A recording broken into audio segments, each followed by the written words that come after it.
Chapter 807. Being an emperor was actually very difficult, and being a diligent emperor was even more difficult.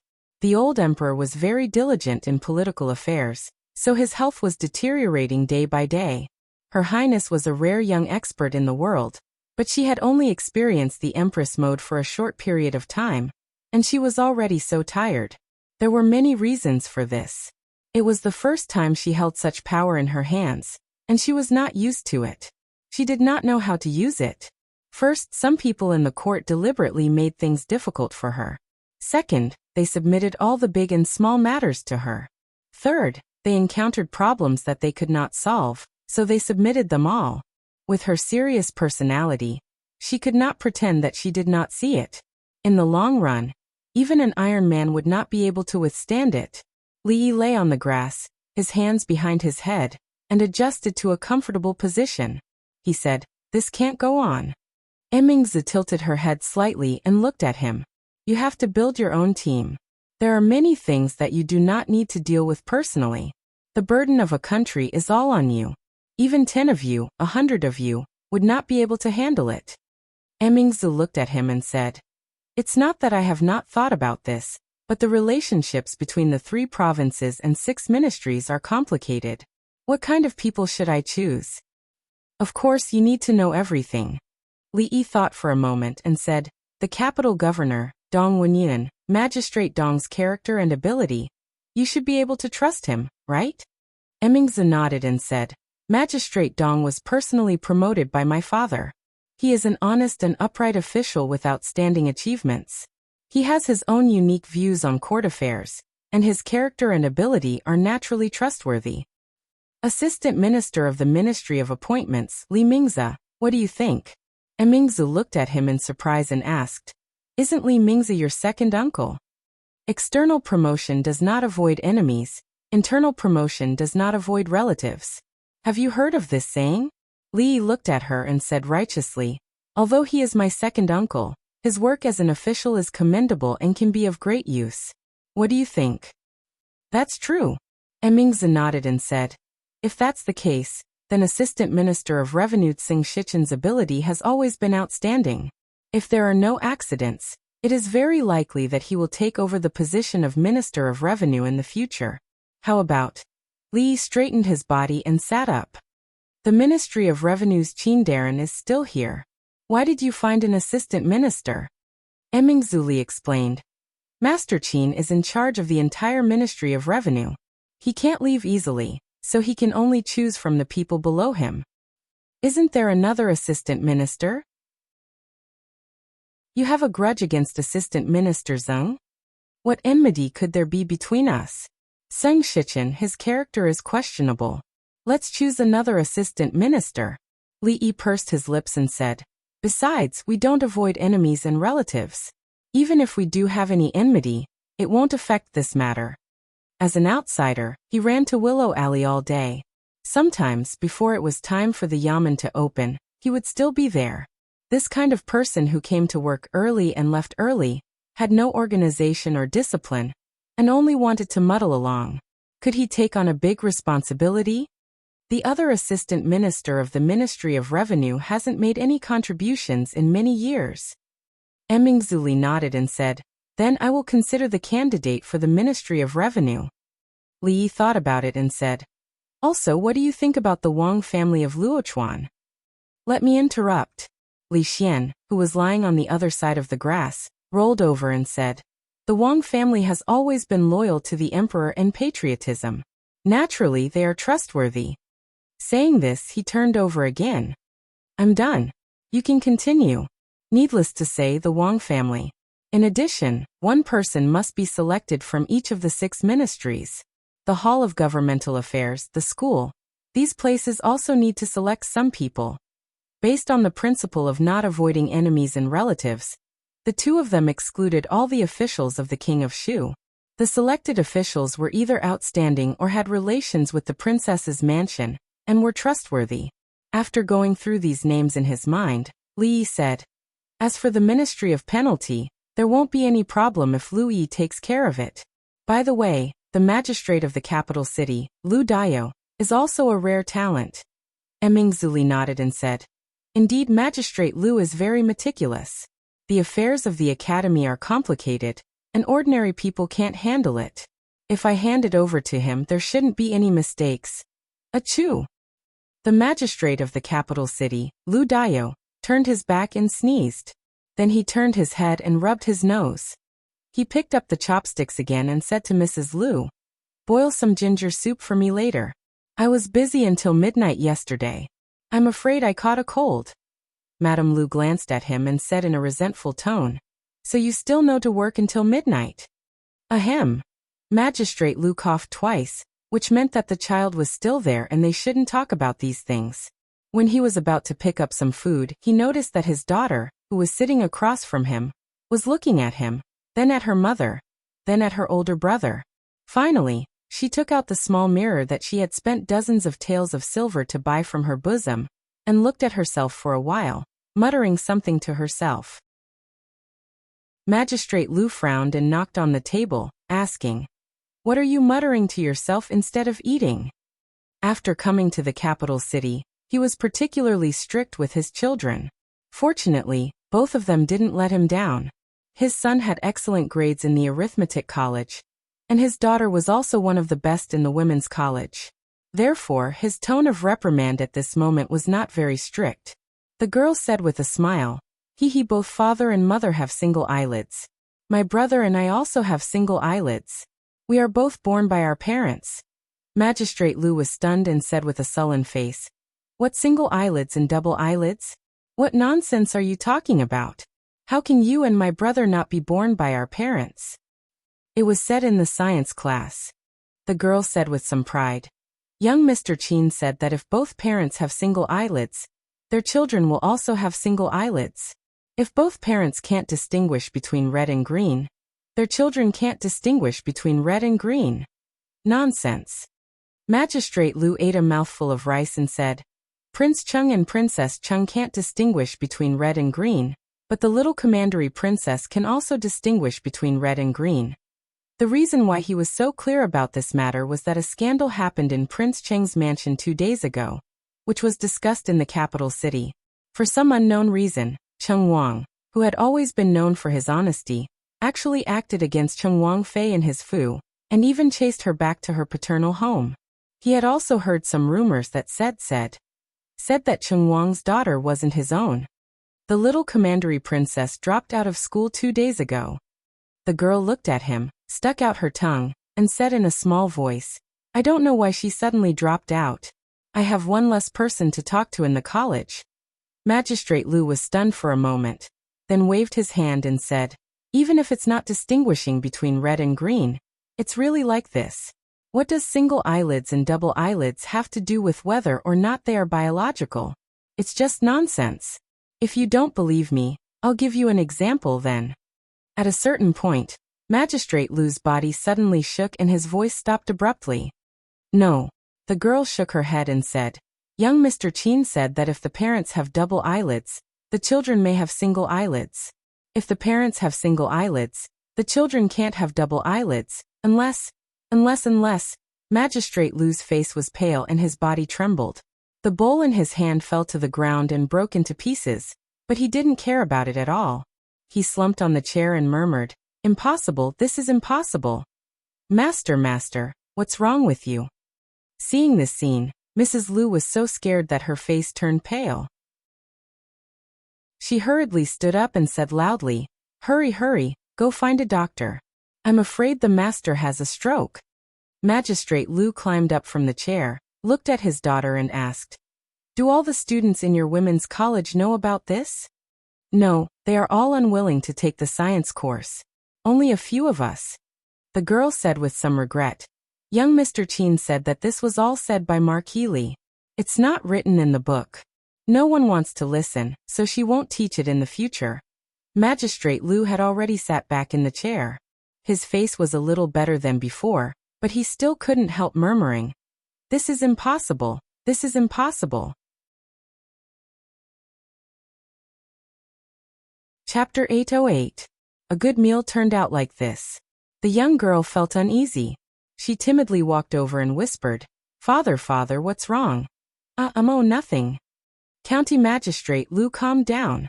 He waved his hand and said, "Nothing. Don't spread rumors about Prince Cheng's little princess. Single eyelid, double eyelid. Don't mention it again." The young girl nodded obediently. I know. Everything that happened just now seemed to have been brushed aside so easily. You guys eat. I have something to do and have to go out. County Magistrate Lu stood up and walked out after saying that. When he walked to the door, he stopped and asked, "Oh, you just said that these things were taught by County Markeely. Which County Markeely?" "Which County Markeely?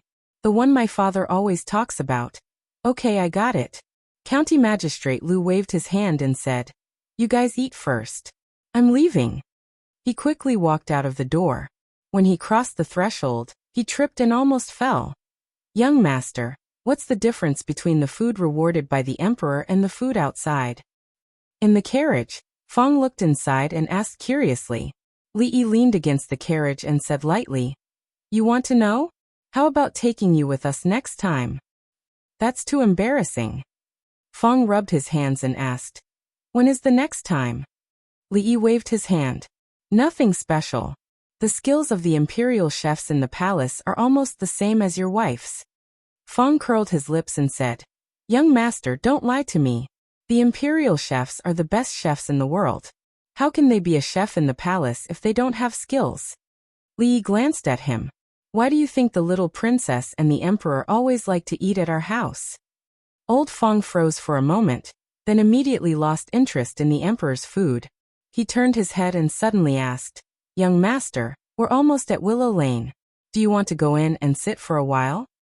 "Since you're here, sit for a while." Li Yi nodded and got off the carriage. Watching him walk into the alley, Fong comfortably leaned against the carriage. He let out a long sigh and said, "I'm so tired these days. It's better to follow the son-in-law." The sloppy old man, who had been sitting at the side with his eyes closed, suddenly opened his eyes and asked indifferently, "Do you know why your son-in-law didn't let you follow him these days?" Fong glanced at him and said, "Because the son-in-law has other, more important things for me to do." "Because you talk too much." After the sloppy old man finished speaking, he closed his eyes again. "You are jealous." Fong glanced at him from the corner of his eyes and ignored him. He was really exhausted from the past few days. While his son-in-law was being affectionate inside, he should take a rest first. Not long after he closed his eyes, he heard footsteps coming from the front. Fong opened his eyes and asked in surprise, "Young master, why are you back?" "There's only Xiao Chui at home." Li Yi got on the carriage and said, "Let's go back." Fong waved his whip and started the carriage. He turned around and asked curiously, "Young master, I have a question." Okay. If you're really curious about what the emperor usually eats, I'll bring some back for you next time." "Not this." Fong shook his head and asked curiously, "Miss Sung?" "Miss Sung doesn't need to say anything." "Miss Wan?" "Young master, what do you plan to do?" The sloppy old man, who was resting with his eyes closed, opened his eyes. After glancing at him, he slowly closed them again. The carriage was silent for a long time before a voice came out. "Fong, recently Lu Meng's side is a bit short on manpower." The carriage stopped in front of the new residence. Fong jumped off and said, "Young master, I'll go back and pack up. I'll stay in the league for a few days." "Forget it, Lu Meng, don't go. You'd better stay with me." Li Yi waved his hand and said, "I didn't eat much at Hibiscus Garden. Go ask the kitchen to cook a few dishes and take out the jar of wine you've been hiding." "Young master, where am I?" "Go quickly." Although he did not know why the son-in-law asked him to go to the Lu Meng to help, and changed his mind so quickly to him, these two things were very interesting. There was no difference. However, he felt sorry for the jar of wine. It was really good wine. It was more mellow than the strong wine made in his workshop, but it was less chewy. He only hoped that the son-in-law could leave a few mouthfuls for him. However, thinking of the young master's tolerance for alcohol, he immediately felt relieved. When the young master moved to the city, he naturally bought a house nearby. He went home and found the jar of wine under the bed. When he brought it back, he saw someone pacing back and forth at the entrance of the residence. After taking a look, he strode over and patted him on the shoulder. He smiled and said, Hey old Lu, you're here to see my young master? County Magistrate Lu was already preoccupied. When he was suddenly patted on the shoulder, he was almost scared out of his wits. When he saw the person who came, he patted his chest and said, Brother Fong, is Sir Li home? Yes, I just came back. It was not easy to meet an acquaintance from the Qing and government in the capital. Fong put his arm around his shoulder and said, Come, let's go in together. Brother Fong, please let me know. What's there to tell? We're all on the same side. No need to be so polite. Sir Lu came at the right time. Li pointed to the table and said, Sit. Fong, go get another pair of chopsticks for Sir Lu. County Magistrate Lu hurriedly waved his hand. Sir Li, no need, I've already eaten at home. If I tell you to sit, then sit. Stop talking nonsense. Fong pushed him into his seat and quickly brought 2 pairs of chopsticks from the kitchen. He also sat to the side. Sir Lu, you've been busy with political affairs recently. It's really hard for you. You're welcome, sir. This is my duty. After the two chatted casually for a while, the dishes and wine were all served. Seeing County Magistrate Lu's pale face and absent-minded appearance, Li wondered, Sir Lu, you came here today because something happened in the academy? Is there someone in the court who dares to stop you on the matter of the academy? No. County Magistrate Lu hurriedly shook his head and said, I came here this time because I have something to ask you, sir. At this moment, Li was a little curious. He poured a cup of wine and said, Sir Lu, please say it. County Magistrate Lu thought for a while and said again after a moment, Sir Li, I have a friend. Pfft. This excuse was really old-fashioned. How stupid would one be to use it? Li almost spat out the wine in his mouth. If he hadn't turned his head quickly, he would be the only one who could eat this table of dishes and wine today. County Magistrate Lu was stunned and asked, Sir Li, what's wrong with you? Cough, cough. Nothing, I'm fine. Sir Lu, what's wrong with your friend? Go on. Li wiped his mouth and said while waving his hand. County Magistrate Lu nodded and said, I have a friend. He and his wife both have single eyelids, but their child has double eyelids. Li put down the wine cup that he had raised and stared at County Magistrate Lu blankly. To be exact, he stared at County Magistrate Lu's eyelids. Well, single eyelids. Are you sure, Sir Lu? Sir Lu's friend and his wife have single eyelids, but their child has double eyelids.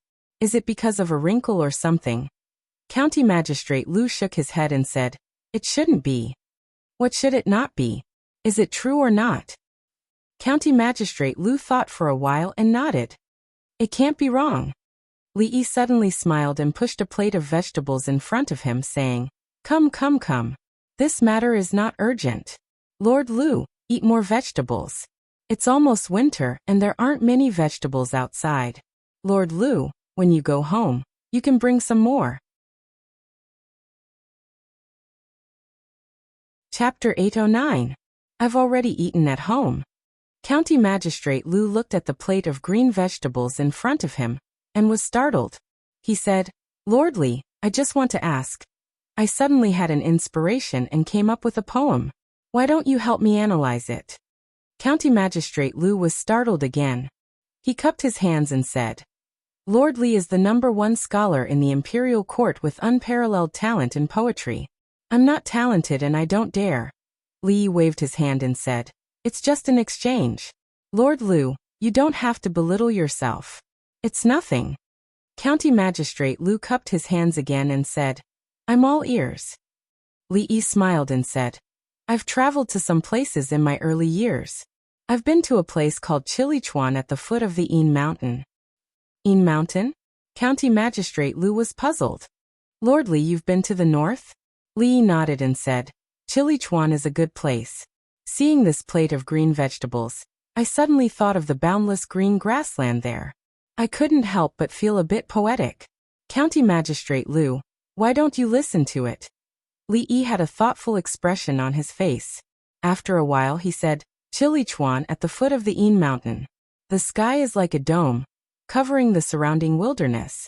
Thousands of miles of Yin Mountain, Chilichuan Plain. The sky is vast and boundless, covering the surrounding wilderness. County Magistrate Lu nodded and said, Lord Li, you really have a wide range of knowledge. This poem has a broad realm and a majestic tone. It has the feeling of a northern folk song during the northern and southern dynasties. The sky is vast and the wilderness is boundless. These two lines describe the magnificence of the picture and the vastness of the wilderness. I live next door. My surname is Wang. Ah. County Magistrate Liu was startled and said with some uncertainty, "The sky is vast and the wilderness is boundless. I live next door. My surname is Wang?" The first line had been talking about the vastness of the world. This line changed too quickly. The strong contrast made him unable to believe his ears for a moment. "Why? Lord Liu, you don't like this line?" Li Yi thought for a moment, then said, "Then let's change it. The sky is vast, the field is boundless. A branch of red apricot wants to grow out of the wall." What does Lord Liu think of this sentence? "Lordly, I'm not as talented as you." County Magistrate Liu shook his head in shame and said, "I just want to ask Lordly." It was such an obvious hint. Yet he couldn't understand it. It seemed like he had no choice but to make it clear. Li Yi sighed, walked over and said, "No matter what, the child is innocent. I can't help much in this matter. Lord Liu, please reconsider."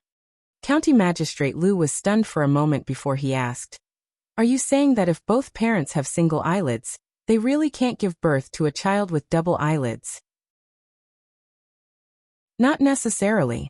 Li Yi thought about it and said, "Double eyelids and single eyelids are determined by genetics. Logically speaking, it's impossible for parents with single eyelids to give birth to a child with double eyelids. But nothing is absolute. Who knows, maybe the child's Mercury and Halley's Comet will go in the opposite direction. If we don't save it, we won't change our fate." Fortunately, after practicing martial arts, he had deliberately exercised his body, and even his lung capacity had increased a lot. He didn't even gasp for breath when he said so many words. Li Yi took a sip of tea to moisten his throat. Then he looked at County Magistrate Liu and asked, "Lord Liu, do you understand? Mercury, Comet, Halley die body?" County Magistrate Liu looked at Li Yi in a daze. Then he nodded and said, "I understand." "Understand?" Li Yi looked at him in surprise and said, "Since you understand, Lord Liu, tell me about it." County Magistrate Liu coughed dryly and said, "Lordly, you mean that parents with single eyelids are also very likely to give birth to a child with double eyelids? Under normal circumstances, what was the probability of the gene mutation that controlled eyelids? It was 1 in a million or less." Li Yi didn't know, but the other possibility was much higher. Li Yi nodded and said, "It's quite high. Jing Kingdom, Qi Kingdom, and maybe Zhao Kingdom. There should be 2 or 3. Jing Kingdom, Qi Kingdom, Zhao Kingdom." County Magistrate Liu was stunned as if he had been struck by lightning. Looking at his absent-minded look, Li Yi sighed and said, "Lord Liu, life is unpredictable. Be strong." After a long time, County Magistrate Liu woke up from his absent-mindedness. He cupped his hands to Li Yi and said, "Lordly, I'll take my leave now." Seeing him stumble out, Li Yi glanced at Fong and said, "Go send Lord Liu back." Fong was holding the plate of green vegetables and eating. Hearing this, he raised his head and said, "He's a grown-up.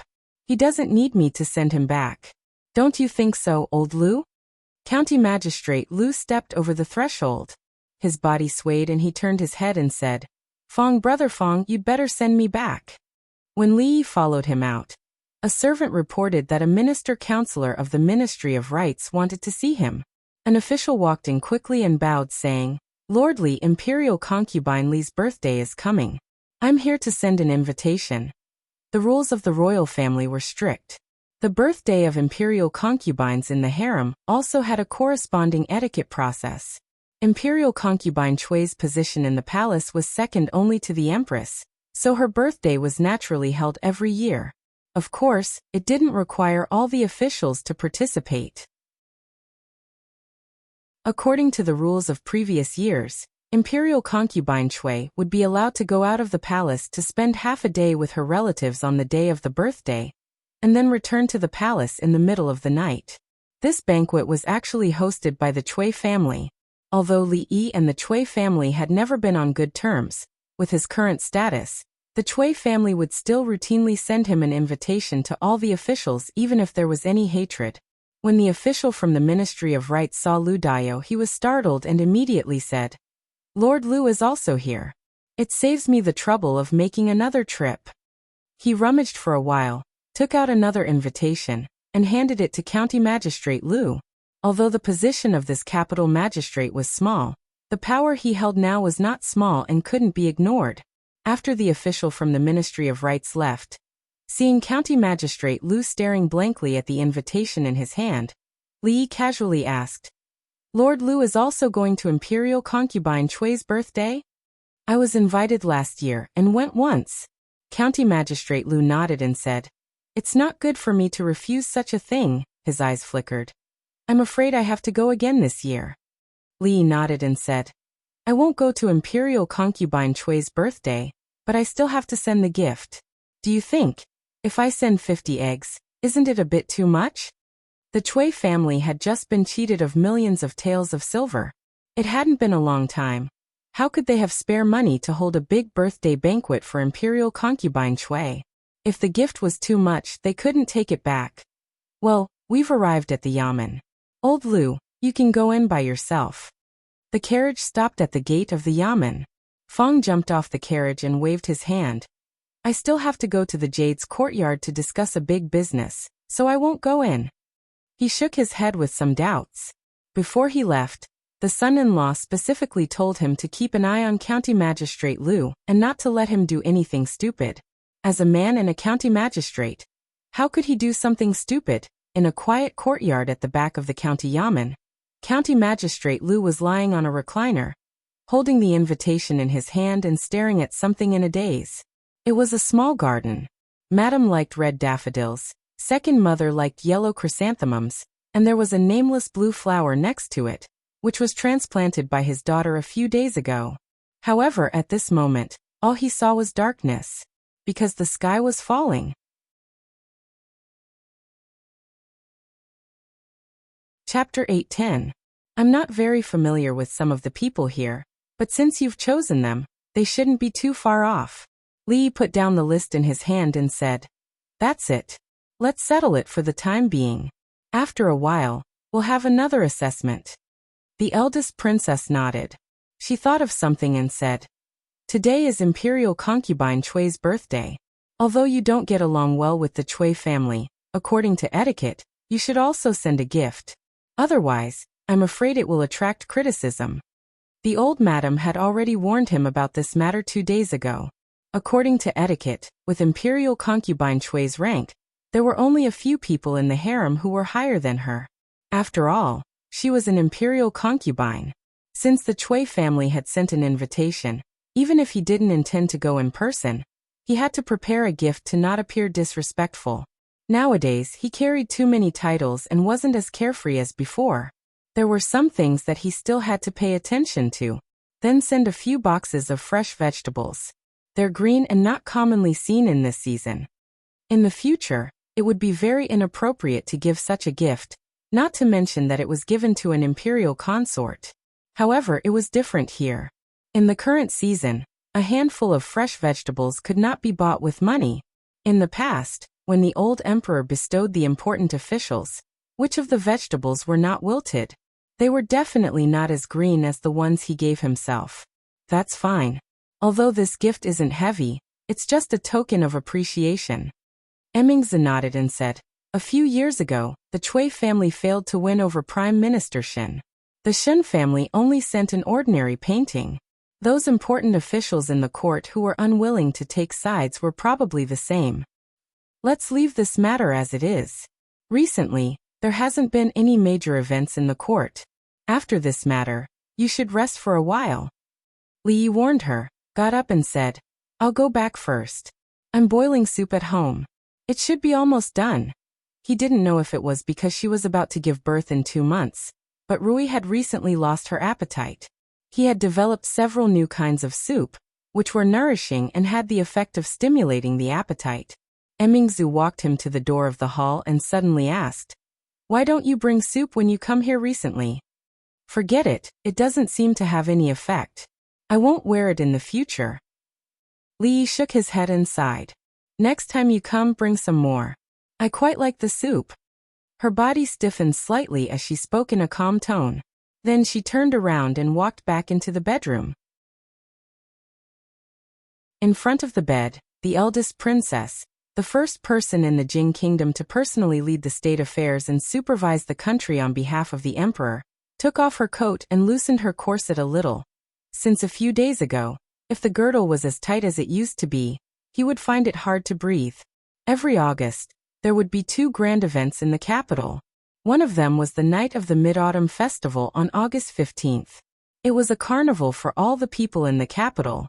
There was no curfew on the night of the Mid-Autumn Festival. The whole capital was decorated with lanterns and streamers.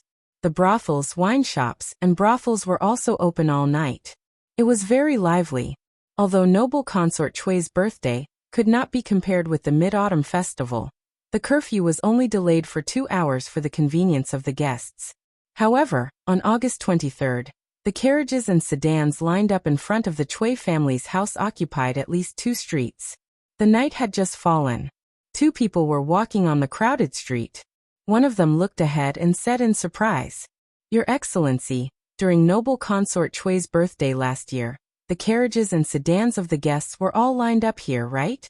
County Magistrate Lu nodded and said, "I remember that there was a whole street less this year than last year." Detective Zhao thought for a moment and said, "No wonder. At this time last year, the King of Shu was still in the capital. Many officials naturally had to give face to the King of Shu." County Magistrate Lu did not continue, but he knew in his heart that even if the King of Shu was still in the capital today, the scene in front of the Chui family's house would not be much better than now. That was because some of the owners of the carriages that had been parked here last year had died. Some had been imprisoned, some had their properties confiscated, and some had been exiled. Some felt that there was no need for them to come here this year or in the future. Detective Zhao did not continue this topic, but asked again, "Your Excellency, are you still going to put down the gifts and go in for a while this year?"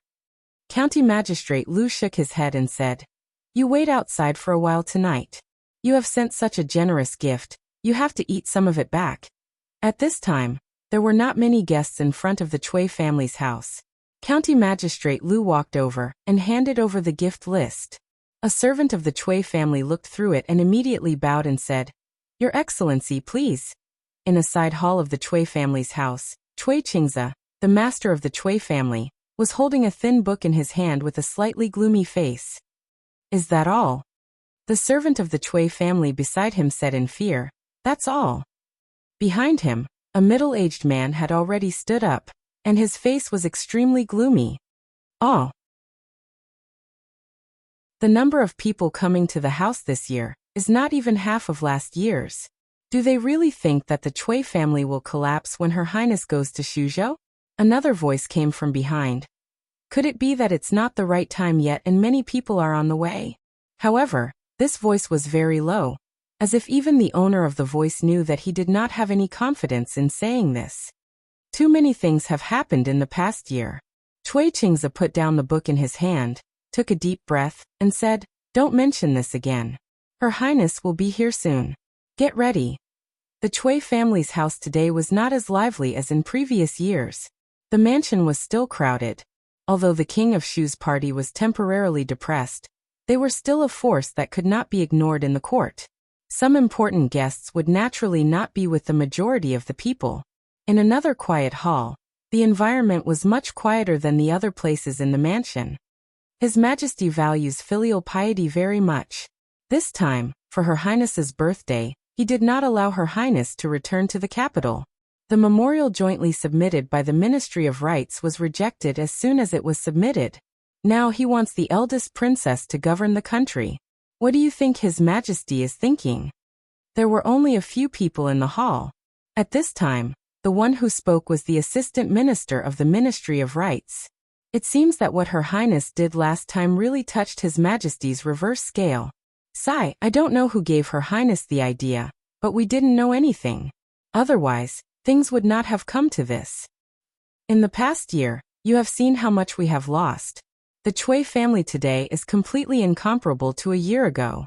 Now they want to build an academy and help the poor.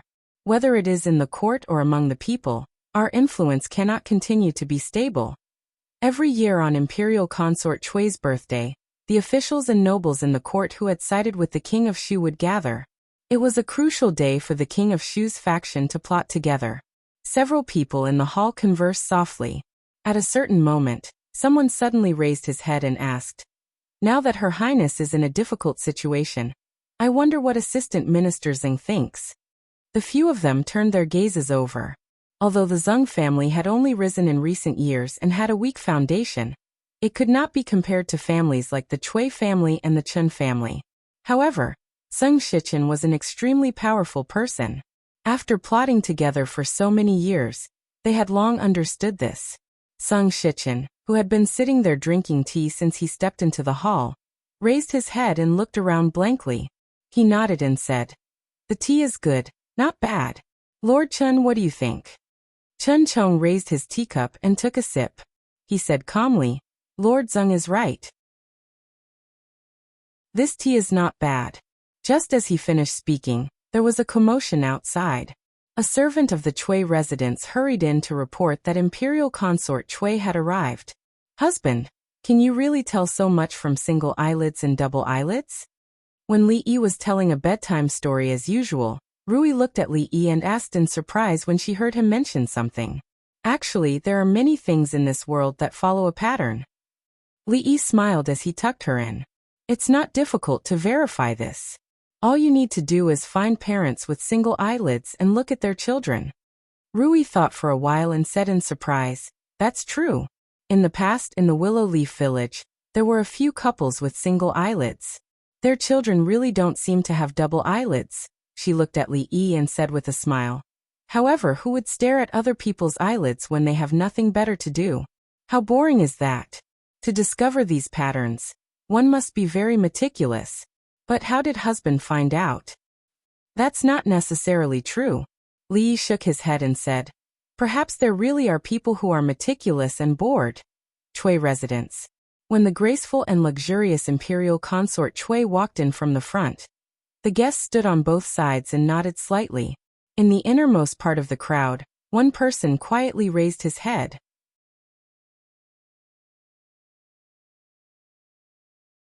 Chapter 8:11. The surname Chui was not an ordinary one in the Jing Kingdom. There were many families with the surname Chui in the Jing Kingdom, but the Chui family that people often mentioned only referred to the Chui family of Wang Province. As a prestigious clan that had been passed down for a few hundred years, it had experienced the change of dynasties, the change of ownership of the land, and how many imperial powers had been destroyed before rising again. But the Chui clan was still the Chui clan, and it stood towering on that piece of land without collapsing.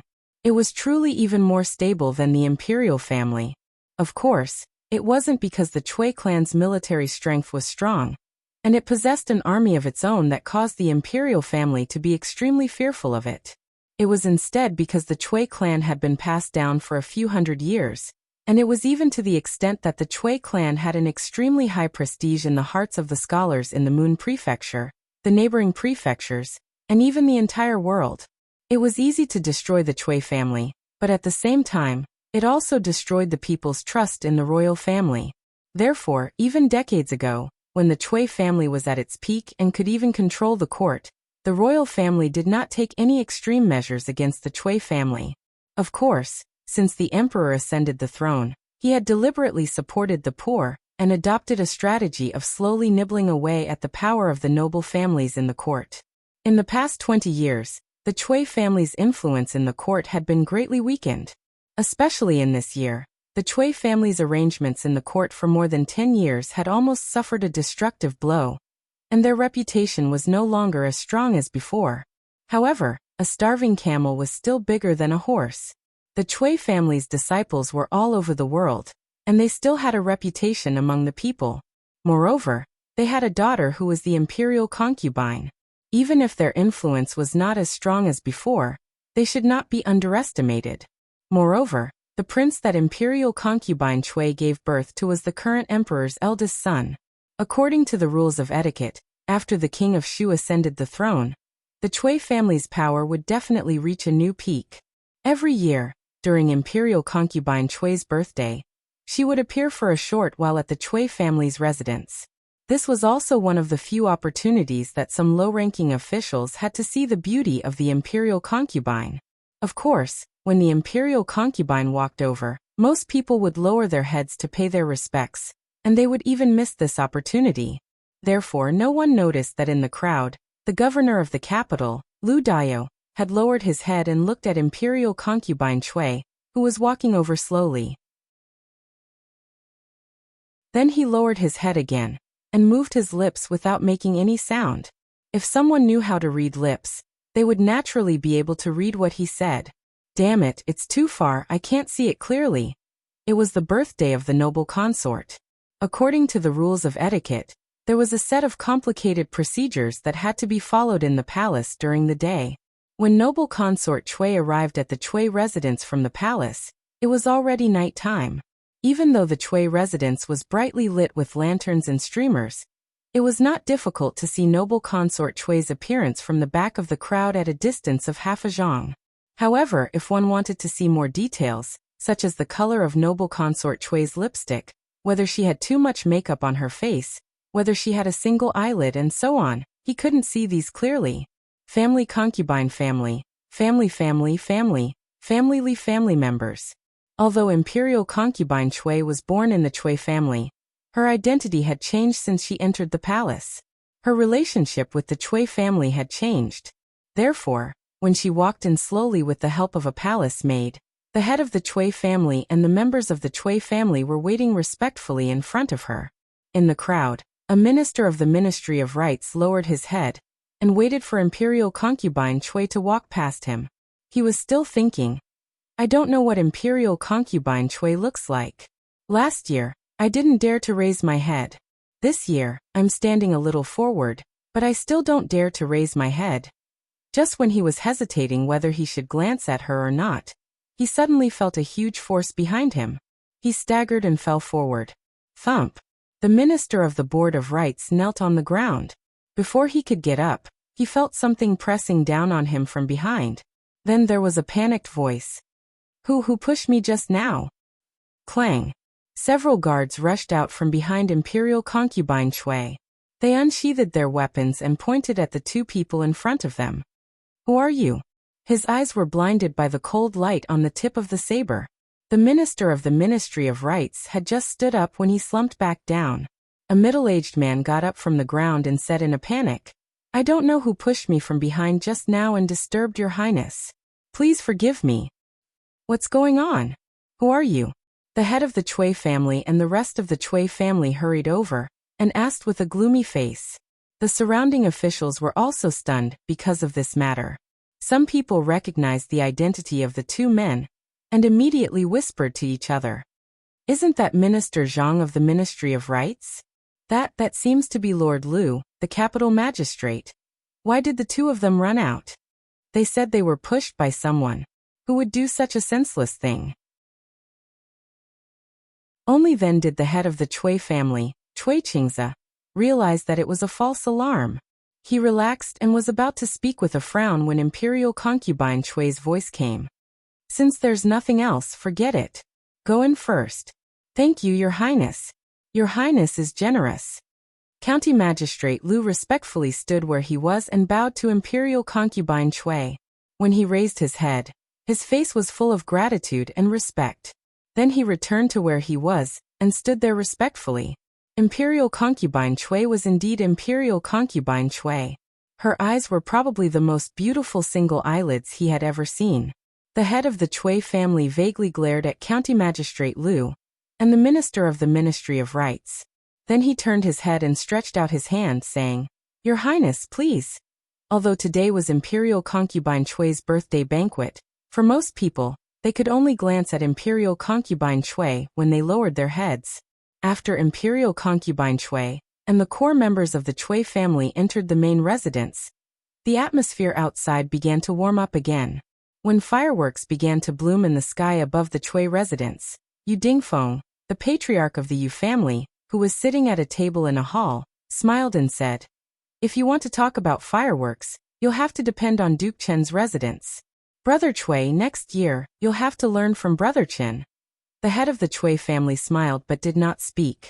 Chen Chong led the guards of the Chen family to attack the Yu family's residence, and even tore down the main gate of the Yu family's residence. Although the Yu family later paid a price to settle the matter, the enmity between the two families was considered to be formed. Everyone present was an old fox.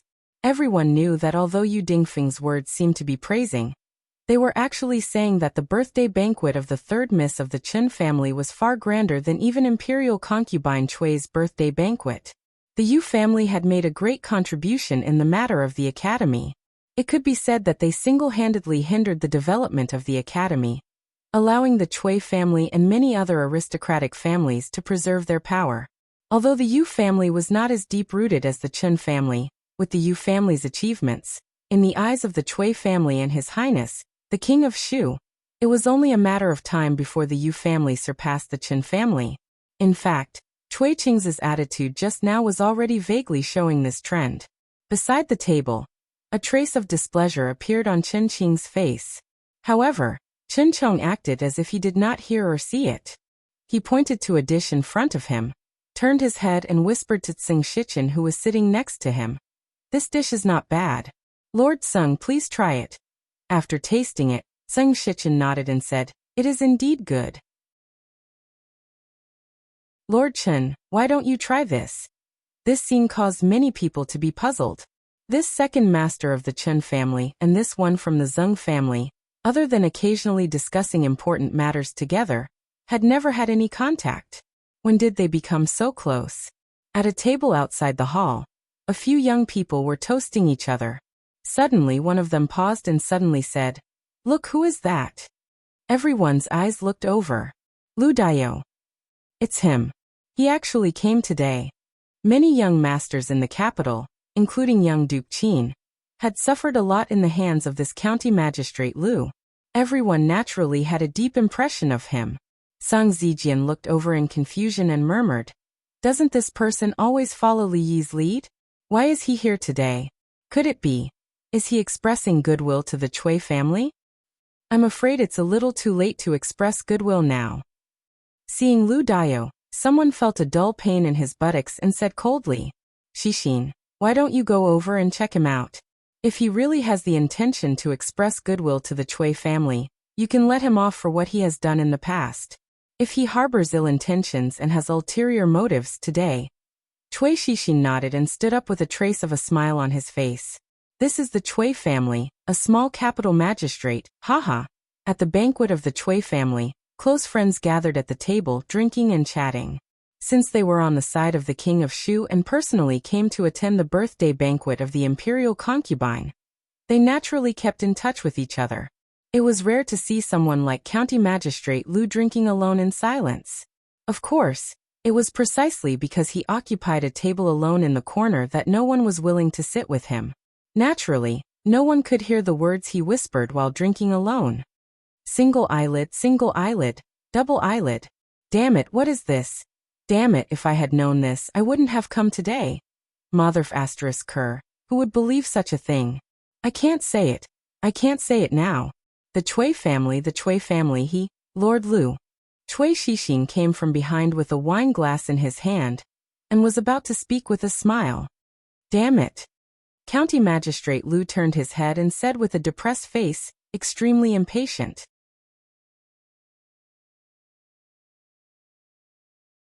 Chapter 8:12. The Chui family was a big family that had existed for hundreds of years, with numerous branches and numerous clansmen.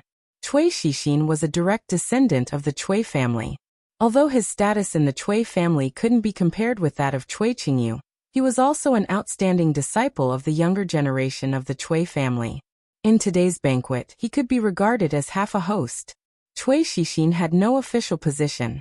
Outside of the Chui family, others would give him a little face out of respect for the Chui family, but they might not regard him as a person of importance.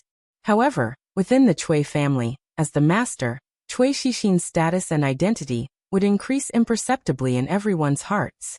At this moment he held a glass of wine and walked towards the direction of the magistrate of the capital city. Although he had suffered a loss in the hands of this person, he naturally dared not to make things difficult for him without the permission of the elders if he really abandoned the darkness for the light, and came to the Chui family to express his goodwill. Walking behind him, Chui Shixin heard that the magistrate seemed to be whispering something. He smiled and said, "Magistrate Lu, you mother asterisk cur." At this moment, County Magistrate Lu was full of contradiction and annoyance. When he was cursing in a low voice to relieve the depression in his heart, he heard a voice behind him. Therefore, he turned around subconsciously and uttered the following words naturally. Chui Shixin held a glass of wine and the smile on his face froze. After hearing what he just said, his eyes gradually became cold. "What did you just say?" County Magistrate Lu was stunned. Then he reached out and patted his shoulder, saying, "You mother asterisk cur, the weather is so cold. Don't you know to wear more clothes? If you catch a cold, you will suffer. You young people don't know how to take care of your body at all." He held up the glass of wine and gently touched the glass in Chui Shixin's hand. After drinking up the wine in the glass, he waved his hand. "Child Chui, I have something else to do, so I'll leave first." After saying that, he stood up and strode towards the direction of the Chui mansion. "Stop!" Chui Shixin suddenly smashed the wine glass in his hand, turned around and pointed at the leaving figure of County Magistrate Lu. When he walked over just now, not many people paid attention to him except those young figures. At this moment, he smashed the glass angrily in front of so many people, which made many people stunned on the spot. Today is the birthday of Imperial Concubine Chui. What's wrong with the third child of the Chui family? That person. Isn't that person the magistrate of the capital city? How did he provoke the third child of the Chui family? How did he offend the third child of the Chui family come to the banquet today? Smashing the cup. Could it be that smashing the cup is the signal? Could it be that the Chui family wants to take advantage of noble consort Chui's birthday banquet to catch all those who don't listen to their orders? County Magistrate Lu stopped and turned his head and turned, asking, "Child Chui, child of Chui Chui." Chui Shixin glared at him. "How dare you insult my mother?" "Nonsense, Chui Lu of Chui Cun. Chui Shixin of Lu of Kif Chui Chui Chui County of Lu of Kif Kif County of. Chui Shixin of County of Xian of Chui." County Magistrate Lu smiled and said, 2 days ago, the weather suddenly became cold. My son didn't put on clothes and caught a cold. He hasn't recovered yet and is recuperating at home. When I saw child Chui Shao of County, I thought of my son and couldn't help being a little anxious." Chui Shixin was a little embarrassed by his words and said angrily, "Your son is your son, I am me." County Magistrate Lu hurriedly waved his hand and explained, "Child Chui, you are right. I don't have a son like you." "You." Chui Shixin's face was full of anger again. At this time, a figure came hurriedly behind him. "What's wrong? What happened?" A middle-aged man walked out of the hall and looked at Chui Shixin. Chui Shixin pointed at County Magistrate Lu. After moving his lips, he lowered his head and said, "Fourth uncle, it's nothing. Lord Lu wants to leave, and I will see him off." He was very clear that the most important thing today was the birthday banquet of the imperial concubine. Not to mention him, even his father would not be able to get away if something happened at the birthday banquet. He was irritated by the rude words of Lu just now. Now that he calmed down, he immediately broke into a cold sweat. "Child Chui, don't be so polite. I know the way." County Magistrate Lu looked at him with a smile and turned away decisively. The servants of the Chui family cleaned up the broken pieces. When Chui Shixin walked back to the table, several people immediately surrounded him. "What happened there just now? What does that Lu want to do?" Chui Shixin's face was extremely gloomy. He told them what happened just now in detail. One of them was shocked and said, "In the Chui family, Lu Dayo dared not to give you face. Why did he come here today?" Sung Zijian was astonished. "What's going on? Could it be that Lu Dayo came here today just to cause trouble? Who gave him the guts to do so?" "Li Yi, it must be Marquis Li Yi of Chang'an County."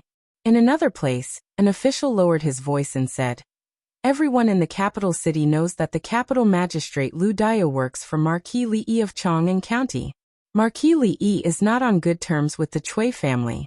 There is no reason for him to come here today. It turns out that he just came for..."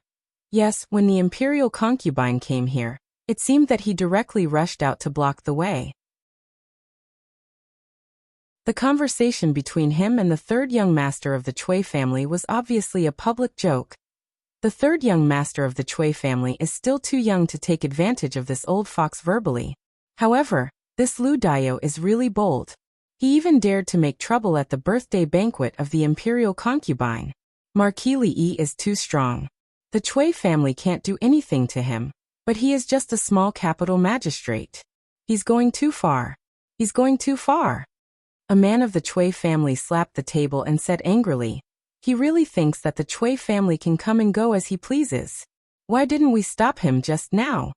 The fourth uncle of the Chui family glanced at him and said, "He is after all a fifth-grade capital magistrate and works for the princess. You know who is in charge in the court now. Besides, what reason can he use to detain an official of the court? Do you think the Chui family is still the same Chui family as before?" The man said with a sullen face, "Are we going to let so many people see our Chui family as a joke? Fortunately, it's just a small conflict between Shi Xian and him. The impact hasn't spread." The fourth uncle of the Chui family knocked on the table with his index finger and said, "The matter of the academy has come to an end. If there is no accident, it won't be long before the eldest princess's academy can't be run anymore. With such a big oversight, we don't need to do anything. At that time, the officials won't allow her to continue to manage the government. At that time, we can slowly deal with the capital magistrate." However, County Marquis Li and Dr. Li have really gone too far by making trouble in our Chui mansion during the concubine's birthday. Outside the Chui mansion, Detective Zhao saw his master coming out from inside and said in surprise, "Master, is it over? Why are you back so soon? Have you eaten your capital back?" He was extremely curious at the moment. What did his master eat inside? How could he eat such a generous gift in such a short time? County Magistrate Lu shook his head and said, "Not much. I came back after drinking a few cups of wine." Detective Zhao thought for a while and asked, "Then, did you see the imperial concubine?" "Yes." County Magistrate Lu nodded. Detective Zhao looked curious and asked, "What does the imperial concubine look like? How is she different from ordinary women?" "Shut up." County Magistrate Lu glanced at him and said lightly, "A loose tongue can cause trouble. You can't talk about the affairs of the royal family at will. Do you want your head or not?" Detective Zhao was stunned for a moment, and then came to his senses. He slapped himself and said repeatedly, "Master, please forgive me. I deserve to be slapped for my foul mouth. I deserve to be slapped. You'd better remember this." County Magistrate Lu looked at him and said in a low voice, "In the future, don't ask what you shouldn't ask and don't say what you shouldn't say."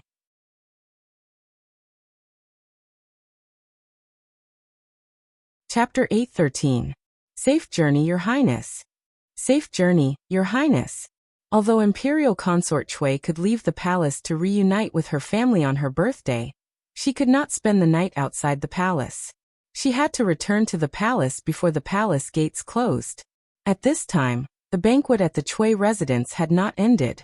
Seeing the Chui family escorting Imperial Consort Chui out, all the officials and nobles present rose to send Imperial Consort Chui back to the palace. After that, the people who came to the Chui residence for the banquet also began to leave. After almost all the guests had left, Yu Dingfeng, the Marquis of Ningyuan, sighed in front of the Chui residence and said, "Her Highness is extremely dissatisfied with what we have done in the past year. If the situation continues to develop like this, the foundation that we have painstakingly built in the court over the past decades will be completely destroyed."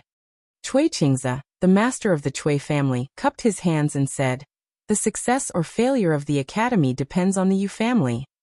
Brother Chui, rest assured, everything is under control." Yu Dingfeng smiled and returned the greeting before saying, "It's getting late. Brother Chui, I will also take my leave." Beside him, Chunqing also raised his head. "We are also leaving."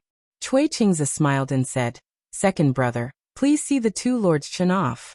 A man behind Chui Qingze stepped forward and looked at Chen Chong and his brother. He smiled and said, "Lords, please. The Yu family cannot be underestimated in the future." On the carriage returning to the residence, Chen Qing, who had been silent for a long time, finally spoke. They were all of the King of Shu's faction. Cui Qingze had just asked Second Master Cui to see them off while he himself sent Yu Dingfeng off. This subtle difference was a very clear signal to them. Chen Chong, who had his eyes closed, suddenly opened them and said lightly, "The Yu family cannot be saved." "What?" Chen Qing frowned and asked. "What do you mean?"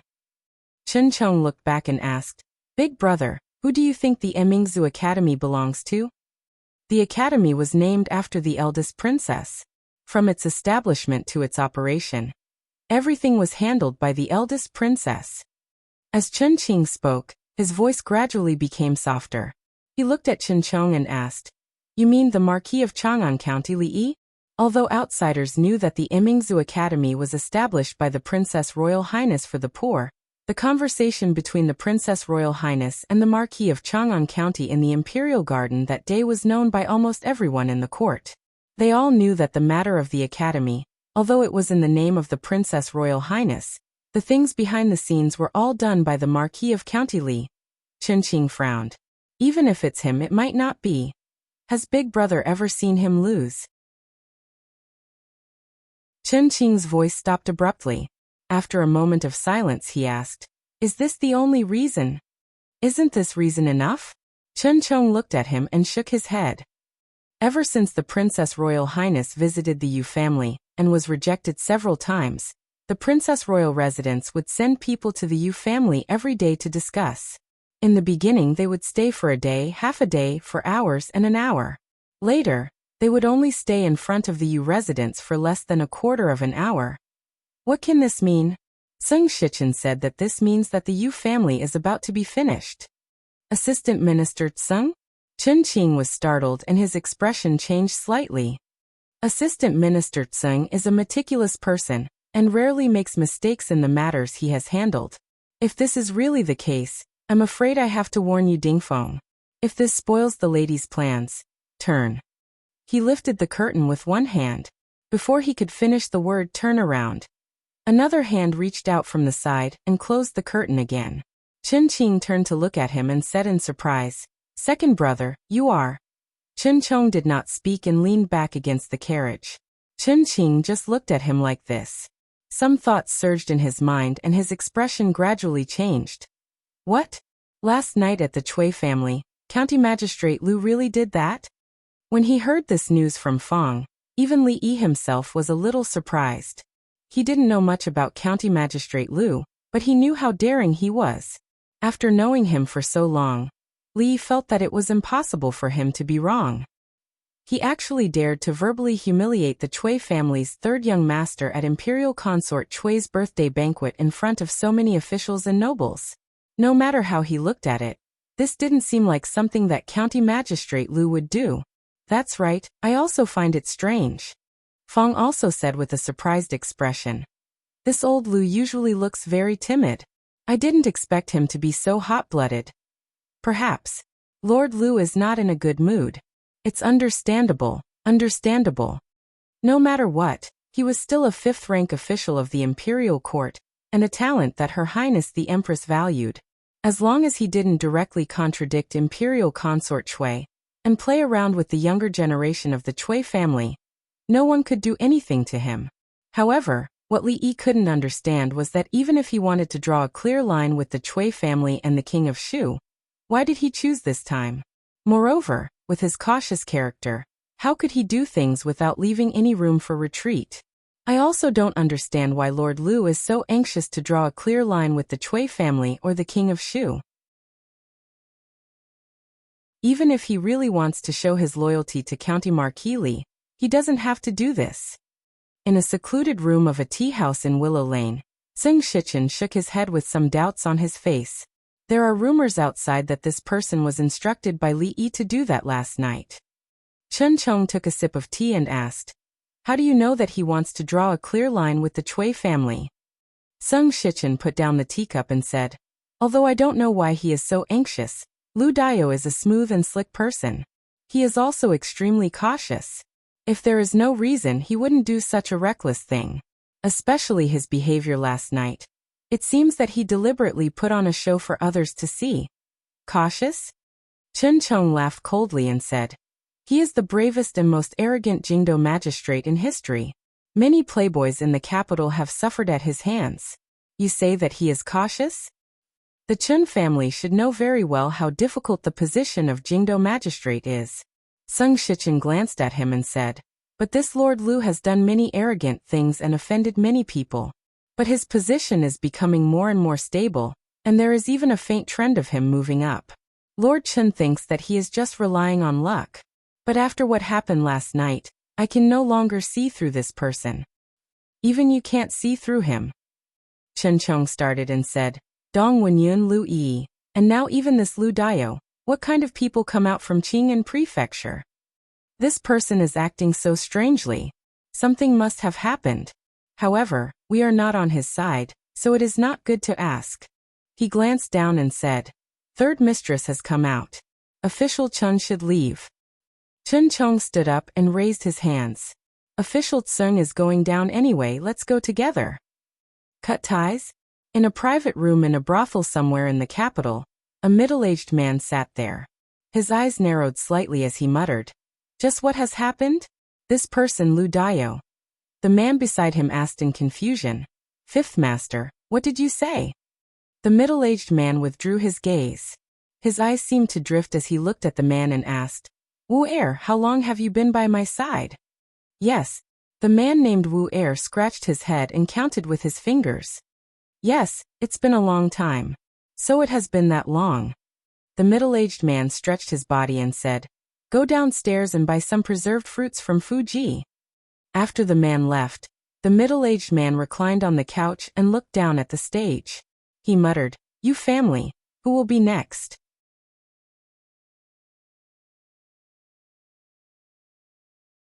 Chapter 8:14. Yusan didn't have a name, or rather, his name was Yusan. He was sold to the Yu residence as a servant at a young age. At first, he only did odd jobs such as cleaning buckets and pouring night incense. Later, because he was quick-witted, he caught the eye of a steward and was allowed to leave the residence. He became a shop assistant in the family's shop, and his days were much more comfortable than before. A few days ago, due to his outstanding performance, he was promoted from a shop assistant to the shopkeeper of the shop. It could be said that he stood at the highest point of his life. The Yu family had been in the paper shop business for decades. The paper produced by the family could be used to supply the imperial court and the common people. It was quite popular throughout the Jing kingdom. Therefore, the Yu family shop in the capital was usually filled with customers. Most of the time, he was busy from morning to night. Yusen looked up and saw someone walking in. He immediately walked out and said with a smile, Shopkeeper Ma, business has been good recently. I just ordered a batch yesterday, and you're here to order again today? Shopkeeper Ma was in the picture book business, and had always used the Yu family's paper. Occasionally, they would give him a few wonderful picture books to comfort him on lonely nights. Shopkeeper Ma revealed an awkward expression and said, To tell you the truth, I'm here today to return the goods. Return goods? Yusan looked at him in surprise and asked, Is there something wrong with the quality of the goods? Shopkeeper Ma, don't worry. If that's the case, we can still exchange the goods after we verify it. No, it's... Shopkeeper Ma looked awkward and stammered for a while before saying, There are a few new paper shops in the city. The quality of the paper is of high quality, and the price is less than 10% of the same quality here. That's why I'm here today. Businessmen weren't fools. If they could buy better quality goods at a lower price, there was no need to think about what to choose. New paper shops? Yusan was startled at first, thinking that it was a malicious scheme by one of his competitors. But before he could question it, footsteps came from outside the door again. A moment later, Yusan looked at the people standing in front of him with a vigilant expression. Are you all here to return the goods?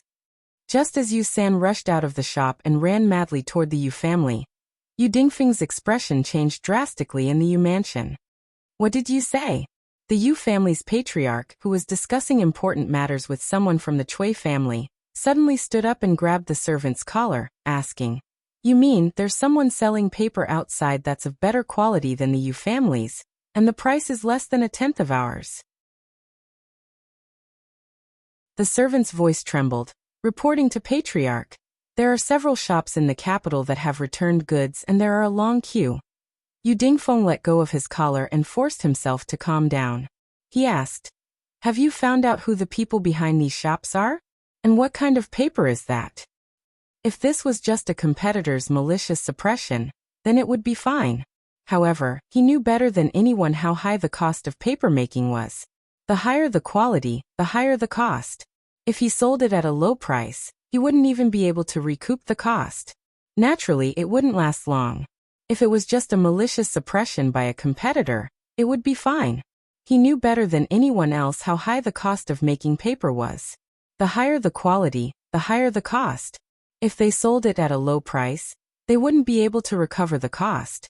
Naturally, they wouldn't be able to last long. What's more, in order to let the Academy buy more paper at a high price so that they could profit from it, the Yu family had invested all their money and hoarded a large amount of goods. If and only if there was a cheap and high-quality paper on the market, causing no one to be willing to buy the Yu family's paper, then the Yu family would really be at the end of their rope.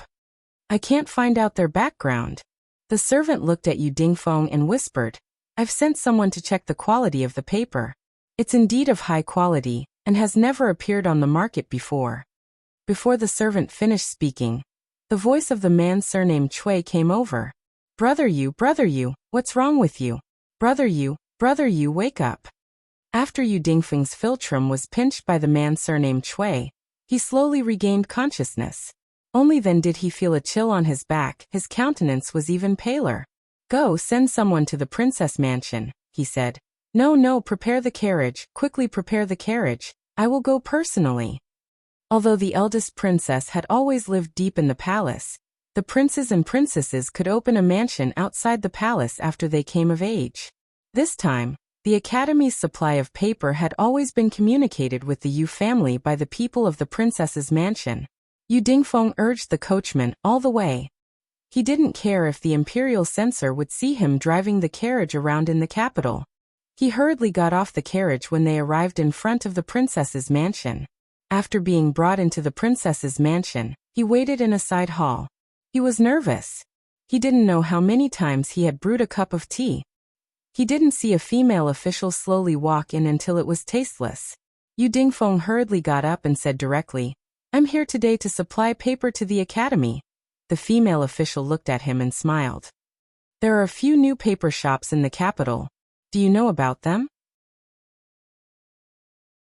Yu Dingfeng's legs went soft, and he fell heavily back on the chair. How could this be?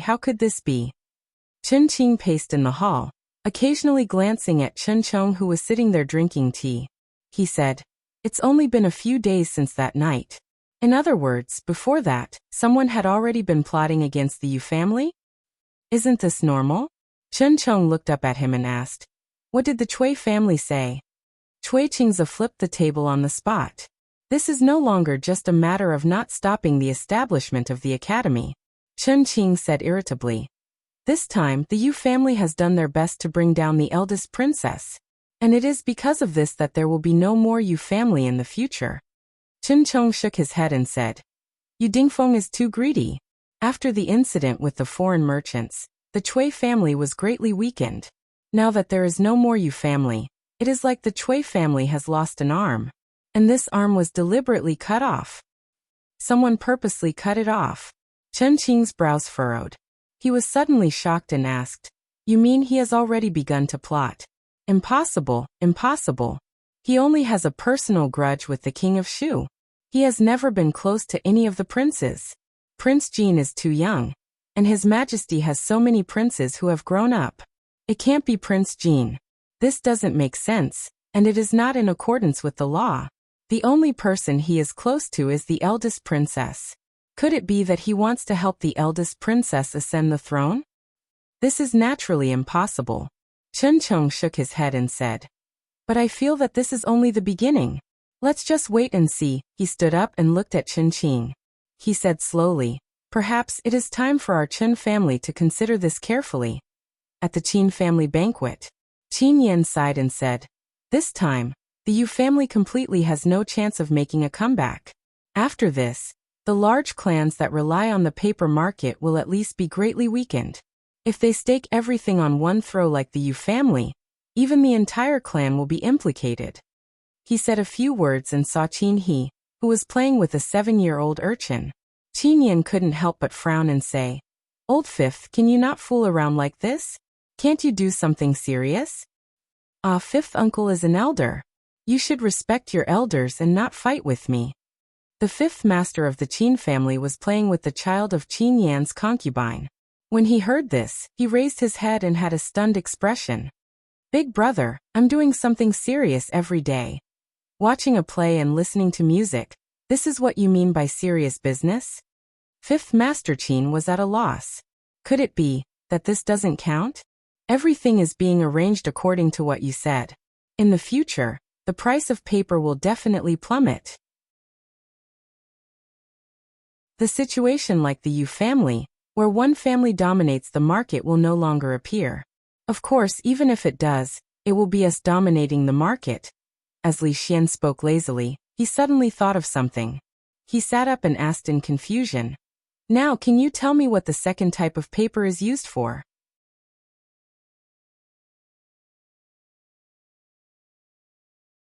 Chapter 8:15. Wipe my butt. This somewhat vulgar, or even vulgar, answer clearly did not satisfy Li Xian. Using paper to do such a thing was no longer just a matter of disgracing the culture. He still felt that this kind of paper had some use that he did not know. Li shook his head. "You see, you asked me, and I told you, but you didn't believe me. Forget it, I will know one day." Li Xian gave up asking, curled his lips, and turned to leave. When he stepped out of the door, he stopped and thought for a moment, but a strange expression appeared on his face. Maybe it seems that it really works? In the courtyard, Li opened an envelope and took out a few pieces of paper. This was the news that had just been sent by the nets above, snares below. So much money had been invested, and it had not only made a splash, but also had a stable source of news from the court to the martial arts world. Today's news was all about the Yu family. This time, the Yu family had used almost all of their power to drag down the academy. However, they had not expected that once the improved paper was released, the secret recipe that the Yu family treasured as much as their lives would become worthless. From then on, their paper mill business would no longer be able to continue. They could not sell the large amount of paper they had stockpiled, and the additional equipment, manpower, and material resources were almost all wasted. They might even owe a lot of debts. However, if they sold the improved paper at a price lower than the improved paper, it was estimated that they would only lose about 90% of their profits. They could still recover some of the cost, which was enough for the Yu family to survive this difficult winter. The closure of the largest paper mill in the Jing kingdom. The Yu family proved one thing. Business was risky, and one had to be cautious. No matter how rich a family was, it could go bankrupt overnight. The Cui family was like this, and so was the Yu family.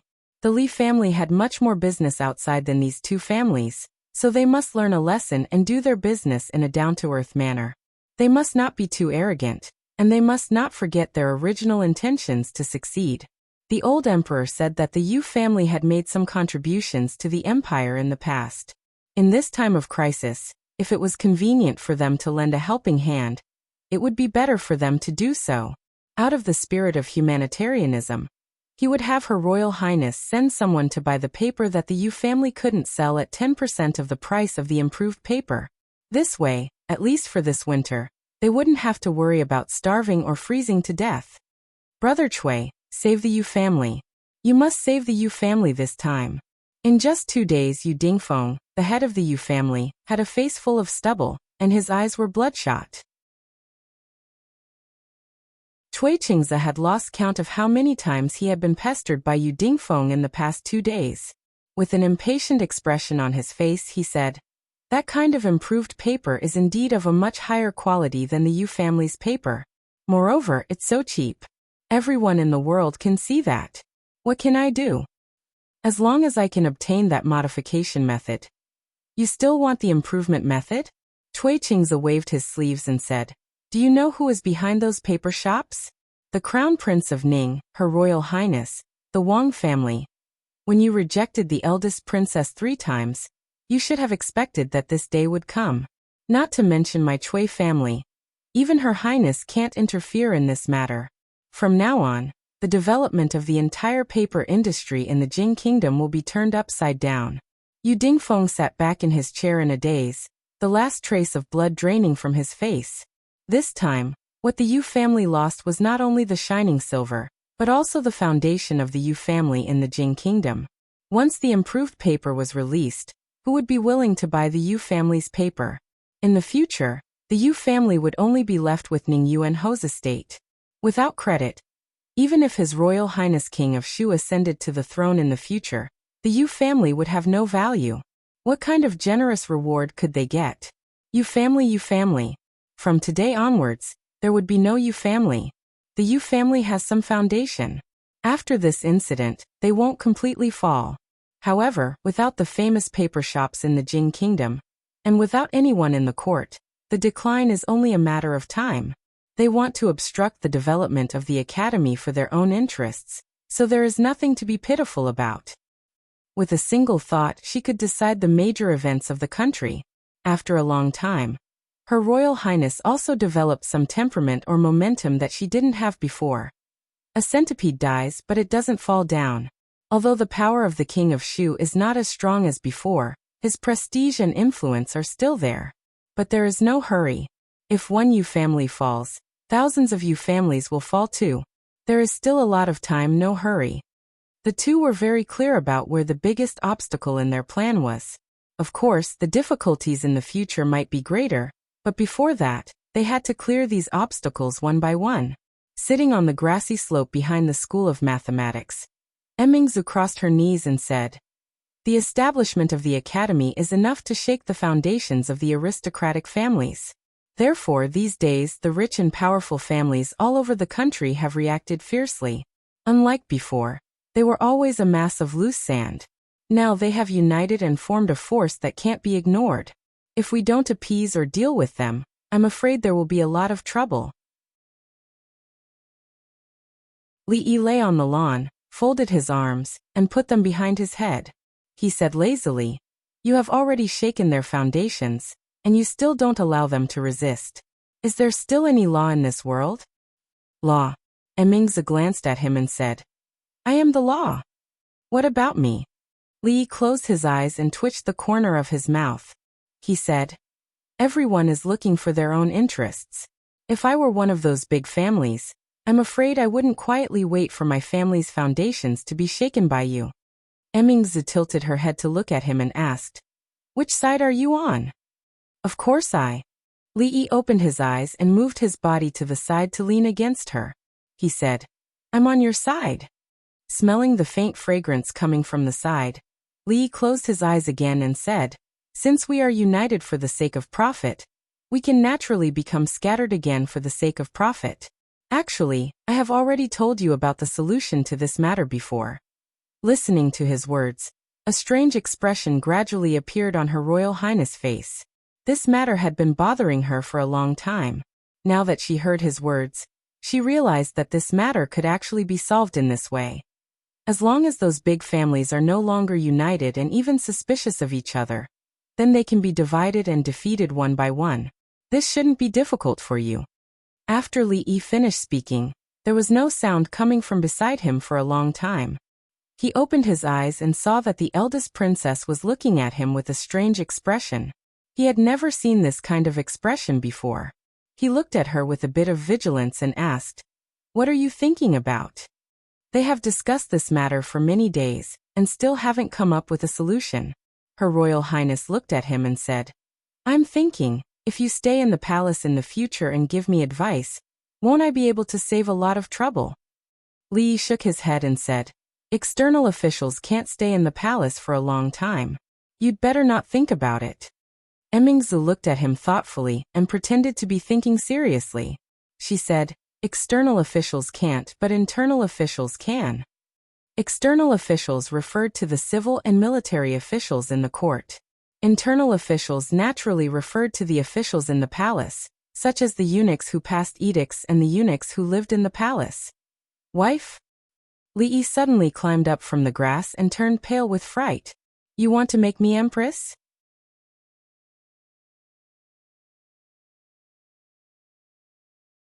Chapter 8:16. Empress. Emingzu was stunned at first. She didn't understand what he meant, but then she understood. She glanced at him again and said, I think that Chief Chang's position is more suitable for you. How shameless. How long had she been an empress? She might not have learned anything else, but she learned the cold-bloodedness and ruthlessness of an emperor faster than anyone else. She didn't even look at who was the one who had been racking her brains, working day and night. It was fine if she didn't give her the title of empress, but for her own selfish desires, she actually wanted her to be a eunuch? Putting others aside, what would old man Chang think? He had worked hard all his life, but in the end, he didn't even have the position of Chief Chang. The emperor was heartless. The emperor was heartless. The proud Lolita ran over from the front and asked, Sir, what happened to Her Majesty? Her Majesty is fine. Li Yi shook his head and asked, the class hasn't ended yet. Why did you run over? I've already learned the things taught in class. I saw Sir and Royal Sister here, so I ran over. The proud Lolita looked at Li Yi and asked, Sir, when is Sister going to have a baby? Sister? Li Yi looked at Emingzu. I am not Royal Sister. The proud Lolita shook his arm and said, It's Sister Rui. Li Yi pinched her face and said, You have to call her mistress. The proud Lolita pouted stubbornly and said, It's Sister Rui. Up to you, up to you. Li Yi waved his hand and said, There's less than 2 months left. Why are you asking? I'm just asking. The proud Lolita raised her head and calculated. Then she said with a smile, Sir, continue talking to Royal Sister. I'm going to play. They were friends, and he had done so much for her behind her back. In the end, she was not even conferred the title of Empress. What else was there to say? Li Yi sat up on the lawn and said, Wait a moment, I'm leaving too. Okay. The Tsundere Lolita held Li Yi's hand and asked, Imperial Father said that we're going to eat barbecue in Farong Garden today. Is that true? A girl's mind was really hard to guess. A few days ago, she was still wearing a white palace dress, looking delicate and reserved, but today, she had returned to her original self. Li Yi sighed, nodded and said, Yes, but it will be in the afternoon. Let's go fishing first and roast it later. I'll go get the fishing rod. The Tsundere Lolita nodded excitedly, and quickly ran towards a row of houses in front of the academy. As the most tyrannical princess in the imperial palace, she naturally snatched a room that she fancied. Although she didn't usually live there, it was convenient to use it to store things. Ever since His Majesty had suspended court and let the eldest princess act as his representative, most of the officials in court found it difficult to see His Majesty, who spent his days cultivating in Farong Garden. However, although the court was temporarily suspended, it didn't mean that the emperor didn't care about state affairs at all. Some of the important officials in court had to report to Farong Garden every few days. If there was a major incident, they had to report it in person. A carriage came from afar and stopped at the gate of Farong Garden. Sung Shichen got off the carriage and walked forward a few steps. He cupped his hands to the imperial guard at the gate and said, Assistant Minister of Revenue, Sung Shichen, specially reports to His Majesty on the flood of the 2 provinces and the situation of the court's disaster relief silver. Please help me report this. The imperial guard cupped his hands and said, His Majesty is busy. Official Tsung, please come in and wait for a moment. Sung Shichen was brought into a garden by the imperial guard. He looked up and saw a person in front of him. After a slight pause, he cupped his hands and said, Official Chun is also here today. Assistant Minister Tsung and Minister of the Imperial Affairs, please wait here for a moment. I will go report to His Majesty. The Imperial Guard said this and turned to leave. Sung Shichen walked over. It's Official Chen's turn to report today? Chen Chong glanced at him. Why are you here? Did something big happen in the Ministry of Revenue? I'm just reporting to His Majesty about the disaster relief silver. The two of them chatted in the small garden. On the other side, Li Yi's grill was almost ready. He looked back and asked, Your Majesty, is your fish ready? If not, please hurry up. It will take some time to marinate it. The old emperor didn't know why he insisted on killing the fish himself. In the end, after working for a long time, he still hadn't caught the fish that the proud Lolita had caught. He couldn't afford to waste time. If he had known earlier, he would have asked her to put the fish in the small tank at the side. Back in the day, we also personally went into battle to kill enemies.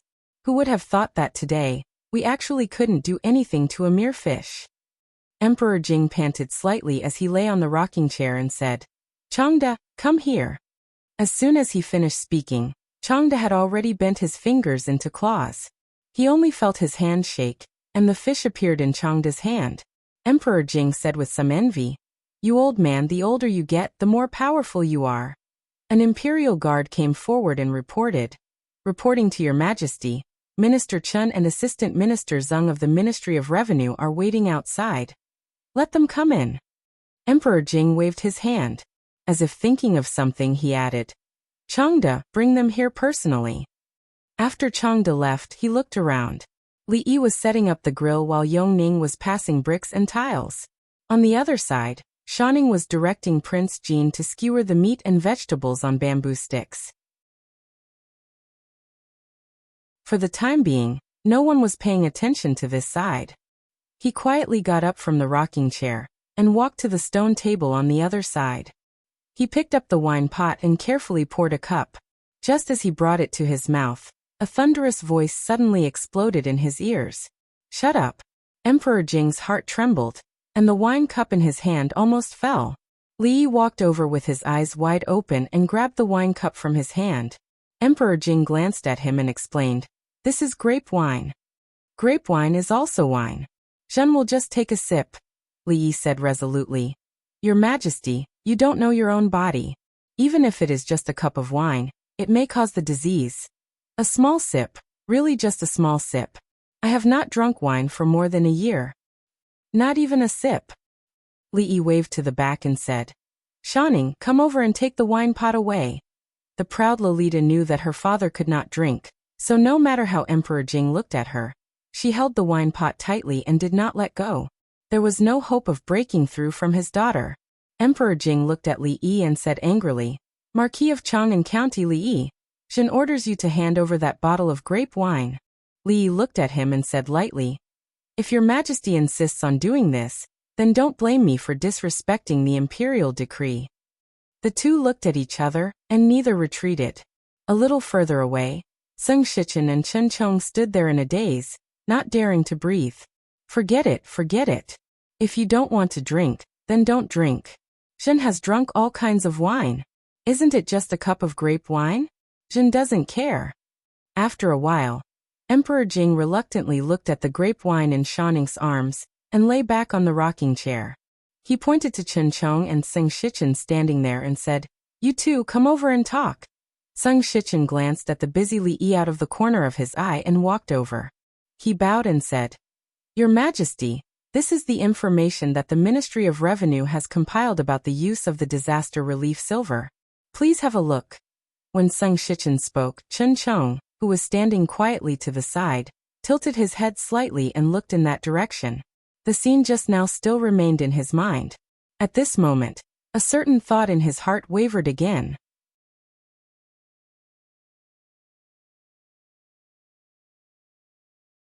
Chapter 8:17. Lord Chen, Lord Sung, aren't you going to have a skewer? Li Yi held 2 skewers of chicken wings in his hand, and waved his hand when Chen Chong and Sung Shichen walked past him. "How could I trouble County Marquis Li to cook personally? Please excuse me." Even though they had swallowed a lot of saliva because of the smell of meat when they were reporting to His Majesty, Sung Shichen and Chen Chong still cupped their fists in fear, and left quickly. What a joke. His Majesty had just asked for a skewer of chicken wings, and was refused by him. What would His Majesty think if the two of them dared to reach out now? Hypocrites. Li glanced at the two who were running away. What did they mean by, "I wouldn't dare to trouble you"? They made it sound as if they had never troubled you before. One sat in front of him, another sat in front of the old emperor. "I won't give it to them. Come, one for each of you." Completely ignoring the old emperor's gaze in the distance, Li gave 2 skewers of chicken wings to Yongning and the proud Lolita. "Thank you, sir," the Tsundere Lolita said reservedly and kissed him lightly on the cheek. Li had already put the other 2 skewers on the fire. Seeing this, he turned his head to the side and said, Hey, I just ate something and my mouth is full of oil. Let me wipe it for you. The proud Lolita took out a small handkerchief and ran over to wipe it. Then she quickly ran back. Humph! Emperor Jing, who was lying on the rocking chair, made a strong nasal sound. Then he turned his head, peeled a grape and threw it into his mouth. He murmured, Strange, really strange. Why is it strange, Your Majesty? Changde lowered his head and asked. Emperor Jing was surprised and said, Chen Chong is capable, but he usually stands firmly on the side of the king of Shu and the Cui family. When it comes to matters that are disadvantageous to them, he always avoids the important and focuses on the trivial. What is going on today? The aristocratic families are causing trouble everywhere, and I am afraid that the Cui family is adding fuel to the fire. Today he is unexpectedly so fair and impartial, without the slightest bit of bias. As an important official of the imperial court, it is my duty to uphold justice and not be biased. Why does Your Majesty say this? Emperor Jing snorted coldly and said, I'm afraid that most people in the imperial court do not think as clearly as you. After peeling another grape, he said, Speaking of which, these aristocratic clans have joined forces to rebel this time. The establishment of the academy has encountered great local obstacles. The capital is too far away, so the government decrees have been weakened. Go and call Li Yi over. Li Yi handed over the responsibility of barbecuing to Li Han. He then washed his hands and walked over. Seeing that Jing Emperor was eating grapes one by one, he nodded and said, Grape wine and grape, there is only a difference of one word, but there is not much difference. Your Majesty should not drink wine, so it is good to eat more grapes. After he finished speaking, he reached out and took the grapes that Jing Di threw over. Needless to say, these tribute grapes were indeed much sweeter than those outside. Emperor Jing looked at him and asked, The aristocratic families are now united. You want Emingzu to edit the clan records. According to this method, the status of all the old aristocratic families will be different. Won't it cause a greater backlash? I did not say all of them. Li Yi ate another grape and said, For example, the Zhang family of Pingyang, the Wei family of Yunzhou, the Go family of Tongzhou. He named a few names. These are all good and innocent families. Of course, they should be treated differently. The Zhang family of Pingyang, the Wei family of Yunzhou, the Go family of Tongzhou. Jing Di frowned and asked, Where are these people? Before he finished speaking, he closed his mouth again. His face showed a thoughtful expression. After a moment he nodded and said, Yes, these are all good and innocent families. The imperial court must give them special preferential treatment. Even if no one in their family is an official in the imperial court, their position in the clan records must be slightly raised. Go and continue with your work. Leave 2 strings of wings for me. Jing Di waved his hand and turned back to order. Come, squeeze these grapes into juice for me. Outside Hibiscus Garden, Chen Chong and Seng Shichen did not separate, but got on the same carriage. Chen Chong frowned and said, Your Majesty just said that you want to recompile the clan records. I don't know what kind of storm it will cause. Seng Shichen shook his head. This is no small matter. Once the clan records is recompiled, in the future, the selection of officials in the imperial court, the marriages between the aristocratic families, and the prestige of the aristocratic families among the people will all change. It can be said that it will fundamentally affect the status of the aristocratic families. It will not be easy for Your Majesty to suppress the old aristocratic families. Recently, the Cui family has been instigating in the background. Those people finally can't sit still anymore. Chen Chong looked outside and said, Your Majesty's determination to build an academy and support the commoner families is so strong. It is reasonable to suppress them. However, in the past few decades, these old aristocratic families have become unprecedentedly united. I'm afraid that His Majesty's move won't go smoothly. Moreover, their reputation among the people is so high that it can't be destroyed by a single clan records. It's still unknown whether or not it will be recognized by the people after it is recompiled. Seng Shichen shook his head and said, In terms of prestige, can they compare to the eldest princess? Right now Her Highness is in charge. If she carries it out, Who among the people will object? Chen Chong was instantly speechless. In the past 2 years, the eldest princess had really done too many great things for the benefit of the country and the people. If not for this, His Majesty would not have abandoned all the princes and made her the acting regent. It was precisely because the decrees she carried out were very close to the people's lives that in terms of prestige and reputation among the people, even His Majesty could not compare to Her Highness. Because of the princess, the people who had changed the plight of their families even saw her as a living bodhisattva, and had set up a longevity tablet for her in their homes. Chen Chong suddenly thought of something and asked, "Say, what do you think that Li Yi is thinking?"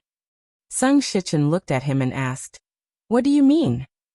"You saw it just now. His imperial favor is unprecedented. What relationship does he have with His Majesty?" Deep confusion appeared on Chen Chong's face. With his ability and influence, no matter which prince he chooses to support, the chances of the king of Shu ascending to the throne are extremely slim. However, he did not agree to any of the prince's solicitations. Instead, he has always supported Her Highness the eldest princess? Seeing Chen Chong nod, Sung Shichen thought for a moment, then said, "Perhaps he himself has realized that no matter what position he holds in His Majesty's heart, if he participates in the struggle for the throne, he will definitely incur His Majesty's displeasure. Through this method, he is expressing his attitude and stance." Chen Chong frowned. "You mean to say that by not helping either side, he is indirectly expressing to His Majesty that he will not participate in the struggle for the throne?" "What else?" Sung Shichen looked at him and asked, "Does Lord Chen think that he wants to support an empress?" "This of course not." Chen Chong shook his head. However, compared to the last time he had answered this question, he hesitated for a moment longer. Absurd. The clan records uses genealogical traditions to determine the ranks of the clans. How can it be so easily changed? "Duke Zhang, don't be agitated. A middle-aged man supported the furious elder and said, "The court's actions have disregarded etiquette and subverted tradition. It will definitely not be recognized by the world. Duke Zhang, don't worry." The elder looked at him and said disdainfully, "Of course you don't have to worry. Your Zheng clan still has people who are officials in the court. Even if they have really been demoted, it won't be much. My Pingyang Zhang clan has been demoted by 2 whole ranks." Hearing this, the middle-aged man thought for a moment and said no more. This elder of the Pingyang Zhang clan was right. The Zheng clan was not like the Zhang family. The Zheng clan still had people who were officials in the court. Even if the clan records were rearranged, the position of the Zheng clan would not change too much. As for the Zhang family that had no one in the court, who cared? Preposterous. If this is the case, how can there be any etiquette? Another person angrily slammed the table. The person beside him also had a gloomy expression. The division of clans has existed since ancient times. How can it be changed so easily? Like the Pingyang Zhang clan, the Wei clan of Yunzhou and the Go clan of Tongzhou were also the 2 clans that had suffered the most in the editing of the clan records. After Wei Fang and Go Su finished speaking, the hall became even more rowdy. However, it was impossible to know what everyone was thinking in their hearts. Although there were many clans like the Zhang clan, the Wei clan, and the Go clan that had suffered in this incident, there were also some clans that, due to various reasons, not only did their status not suffer, they even improved. In the future, their prestige and fame would probably be even greater. This was a good thing. After expressing deep sympathy for the Zhang clan, the Wei clan and the other clans, when they returned to their clans, they still had to celebrate.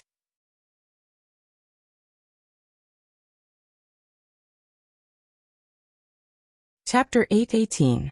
The matter of revising the clan records had been announced for a long time. Naturally, it wasn't something that could be done in a short period of time if they wanted to rearrange all the noble clans of the Jing kingdom. However, the revision this time was not to completely overturn the original rankings. Instead, it was to make some changes to the original foundation. The grand scholars from the Ministry of Rites and the Hongwen Library were overseeing the revision. Within half a month, they had almost completed it. A person hurried in from outside and placed a booklet on the table. He said, "This is the first draft that I brought from the Ministry of Rights. Everyone, take a look at it as soon as possible. You must return it by today. I want to see how they will rank the clan records." The old man surnamed Zhang snorted coldly and picked up the booklet. If the Pingyang Zhang clan were to follow the rankings announced to the public, they would be demoted by 2 ranks. This would be a great humiliation to the entire clan. In the future, how would the name of the Pingyang Zhang clan be trusted by others? However, when he picked up the booklet and flipped through it, his beard trembled, and he put it down again. "I still have some matters to attend to today. I'll take my leave first." Seeing the old man surnamed Zhang put down the booklet and immediately turned to leave, the crowd was not surprised at all. The Pingyang Zhang clan had suffered a heavy loss this time. After seeing the results, they were already extremely angry and did not want to stay here any longer. "Let me see." Wei Fong and Go Su, who were the closest to the booklet, went over and flipped through 2 pages with sullen expressions. After seeing their clan's name, they looked at each other and were stunned. The representative of the Yunzhou Wei clan closed the booklet, pursed his lips, and coughed lightly. "I suddenly remembered that I have some matters to attend to at home. I'll take my leave first." The man named Go Su, who represented the Tongzhou Go clan, chased after him. "Brother Wei, don't worry. I'll go with you." Someone flipped through the booklet doubtfully and murmured, "What's wrong with these 3 people? Even if they're really ranked at the bottom, aren't there so many people who have suffered the same fate as them?" Not long after the words left his mouth, he stopped abruptly. The Pingyang Zhang clan, the Yunzhou Wei clan, the Tongzhou Go clan. The rankings of these 3 clans were not as low as they had expected. Instead, they were higher than the clans of most of the people present. Not only that, but the rankings of several other clans had also exceeded their expectations. What's going on? The Zhang clan, the Wei clan, and the Go clan, could it be that they've already sided with? That's impossible. Didn't you see what they looked like just now? Then how do you explain this? No one could explain it, and no one could understand why these families, who were clearly in the same situation as them, were given preferential treatment in this matter. Why did they do so? Although this ranking did not determine the rise and fall of the aristocratic families, the impact on them could not be ignored. If the new clan records was accepted by the world, would their families still be able to maintain the same respected status as before? While many people were guessing in their hearts, they also looked at some of the people around them with a bit of scrutiny. On the surface, he seemed to be on the same boat as them, but who knew what he had done behind their backs? Otherwise, why would there be such an unfair outcome? Who knew how many of them were like Madame Zhang, Madame Wei, and Madame Go, doing one thing on the surface and another behind their backs? Someone frowned and said, "Perhaps the imperial court did this on purpose?" On purpose? Someone sneered. Why did they choose them? Looking at the expressions of the people around them, they found that it was completely different from when they entered the door. As soon as the old man surnamed Zhang returned home, a man came out to greet him and asked anxiously, "Father, how did it go?" The old man surnamed Zhang glanced at him and said, "What do you mean how?" The man said anxiously, "The clan records, our Zhang family." The old man surnamed Zhang waved his hand and said, "Go and make arrangements for the big banquet in the mansion tonight. Ask them all to come back. No one is missing." Ah. The man looked at him with a puzzled expression. "Oh yes." The old man surnamed Zhang thought of something and waved his hand and said, "The land that the academy uses in Pingyang, donate it all." Donate it? The man was shocked and asked, "Father, haven't we discussed it with those people? We won't give in on this matter." "What do you know?" The old man surnamed Zhang glared at him and said, "I said I'll donate it. Don't ask anything else. Go and do your work." The old man surnamed Zhang strode away. The young man stood there in a daze for a long time before he turned around and left with a heavy heart. At the same time, in another mansion in the capital, Wei Fong, who had just returned, ordered the housekeeper, "Quick, send a letter to Yunzhou immediately. Tell them that the Wei family's ranking in the clan records has risen to the 3rd level. Tell them not to make things difficult for the people who are building the academy in the capital, and to help them more. Those who disobey will be punished according to the family rules."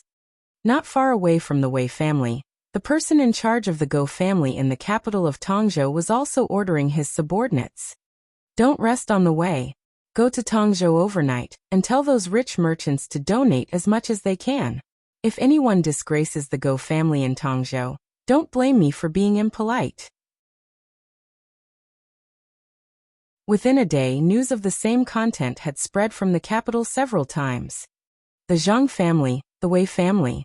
These people, what are they doing?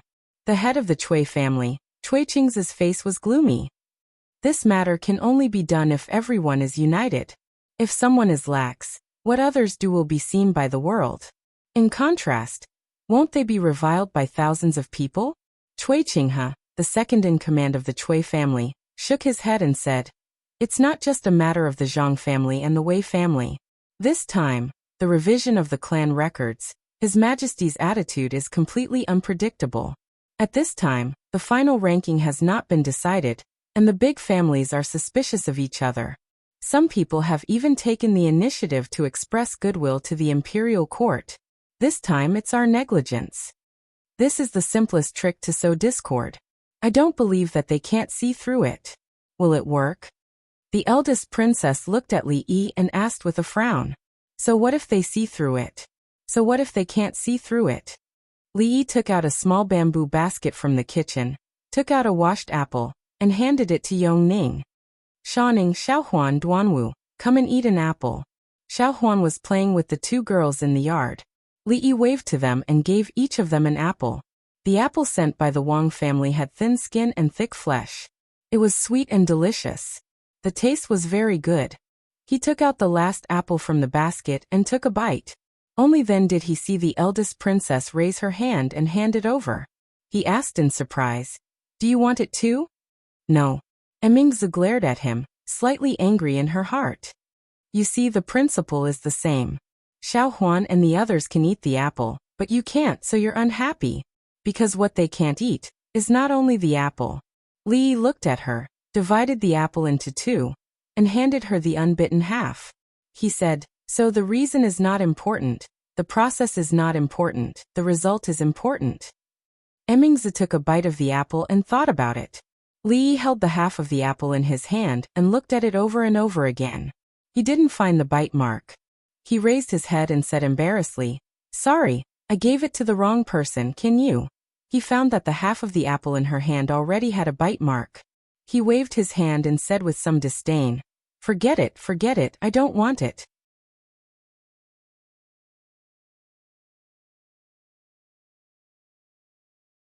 Chapter 819.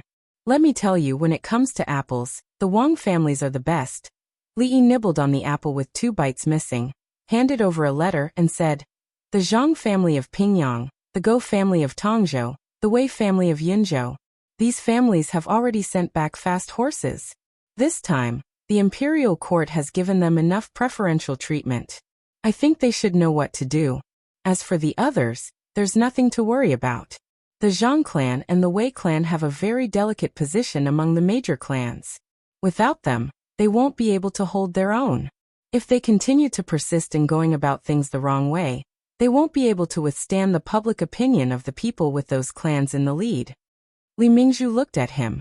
After thinking for a moment, she said seriously, "You really don't want to think about entering the palace? Power, wealth, glory, splendor. I can give you whatever you want." "I won't consider it." Li Yi shook his head firmly. Power, wealth, glory. He had none of them now. This invitation was not sincere at all, and there was no need to consider it at all. The princess took a bite of the apple and said, "I don't know what they will do next." "No matter what they will do, just take it." Li Yi threw away half of the apple core, clapped his hands and said, "It's good that they will do something. If they are all quiet, I don't know where to start." Whether it was the Yu family's difficulties, the chaos of the aristocratic families, or all the previous events, in most cases, it started with the other party seeking death. If he really wanted to take the initiative to design and target, it would be a waste of time and energy. It would not be as simple and convenient as it was now. However, after suffering so many losses in a row, the king of Shu was still holed up in Shuzhou, and they had also suffered a lot in the capital city or other places. Thinking about it, they should be stable for a while. Rui was about to give birth, and Li Yi did not want to trouble himself in other places. If they could let him spend the new year in peace, should he be more lenient in the coming year? The head of the Cui family, Cui Qingze, put down a letter and said, "There's news from the palace. Her ladyship said that in the next few months, it's better to stay quiet and not move. We only need to pay more attention to the eldest princess." Everyone has seen the eldest princess's performance in court recently. She is even more cautious than His Majesty when it comes to handling political affairs. Someone frowned and said, "Besides, none of the people she transferred from the various departments are simple people. Isn't waiting for the princess to make a mistake the most inferior method?" How could Cui Qingze not know that this was the most inferior method? However, the more they moved, the greater the loss. In less than a month, the Yu family was gone. The aristocratic families that had united with great difficulty also became distracted and had different thoughts because of a broken book. The eldest princess, or County Marquis Li, dealt with every move accurately and ruthlessly. How could they dare to make another move? Without absolute confidence, he didn't dare to make any rash moves. After careful calculation, he didn't dare to calculate how much power the King of Shu's faction had lost in the past 2 years. There was no fight for the throne, and there were no factions attacking each other. How could the situation become like this? After careful consideration in the past few days, he didn't have full confidence in something for the first time. In short, we need to be more stable these days. We also need to restrain the children in the family. Don't let anyone get hold of us. Cui Qingze stood up and waved his hand in annoyance. Let's call it a day.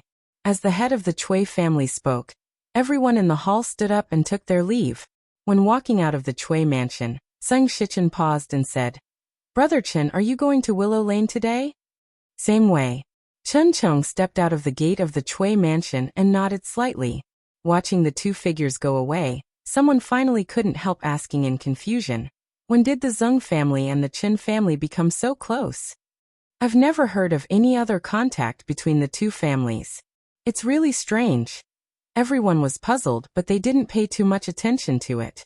After all, the two families belonged to the King of Shu's faction. Even if there really was some unusual contact, it wasn't something inexplicable. It was still the tea house in Willow Lane. Seng Shichen took out a piece of paper from his sleeve and handed it to Chen Chong. "I've organized this. It's a summary of all the major and minor events that have happened in the court in the past 2 years, as well as the gains and losses of the King of Shu's faction. Brother Chen, why don't you take a look?" Chen Chong glanced at him before looking at the paper in his hand. The Cui family's decades of planning in the court has been mostly destroyed in the past 2 years. The King of Shu's current advantage is that he is the eldest son of imperial concubine Cui. He only has this identity as the eldest son of the emperor. Seng Shichen's gaze wavered. Unfortunately, everyone, including the Cui family and imperial concubine Cui, has been blinded by this identity. They seem to have forgotten that the one who ultimately decides this matter is His Majesty. His Majesty's attitude towards the King of Shu is really not the same as how he treats the eldest son of the emperor. Although His Highness's actions were too muddle-headed, he has already been sent to Shuzhou for a year. His Majesty's body is unwell, and he would rather choose the eldest princess than summon His Highness back. I really can't understand. Gains and losses. Chen Chong put down the paper, the corners of his mouth twitching. I'm afraid there are only losses and no gains? Li Yi escorted 3rd Miss Chen out of the courtyard and said, "There's still about a month left. The imperial physician will take her pulse every few days. Yesterday, I invited Master Tan in over to take a look. Everything is fine. You don't have to worry." These days he rarely came here, but every time he did, he would run into her. That's good. 3rd Miss Chen nodded with a smile. Seeing the figure at the entrance of the alley, she said, "It's getting late. I'm going back." Seeing Chen Chong leave with her, Li Yi turned his gaze to Seng Shichen, who was standing to the side. "The last time I saw Minister Qin, he said that the Ministry of Revenue was very busy, and Her Highness had sent another person away, so he was a bit busy." Li Yi looked at him and said doubtfully, Assistant Minister Zeng seems to be in such a good mood every day. It doesn't look like he's very busy. Zeng Shichen smiled and didn't mind. He said, "This time I'm specially waiting for County Marquis Li." "Waiting for me?" Li looked at him in surprise. Zeng Shichen looked at him and stretched out his hand to the side. He said, "I wonder if County Marquis Li can come to the tea house for a chat?" The Zeng family was firmly on the side of the king of Shu. Although they weren't mortal enemies, they were definitely not friends. If he had to link it to something, it would be because he ate her dumplings without paying. The dumplings made by the Marquis of Chang, and couldn't be compared with a cup of tea, right? Although the price of this cup of tea wasn't low, this tea house was opened by his family. Although it was expensive, it was only for style. As for the cost, it was not worth mentioning to others.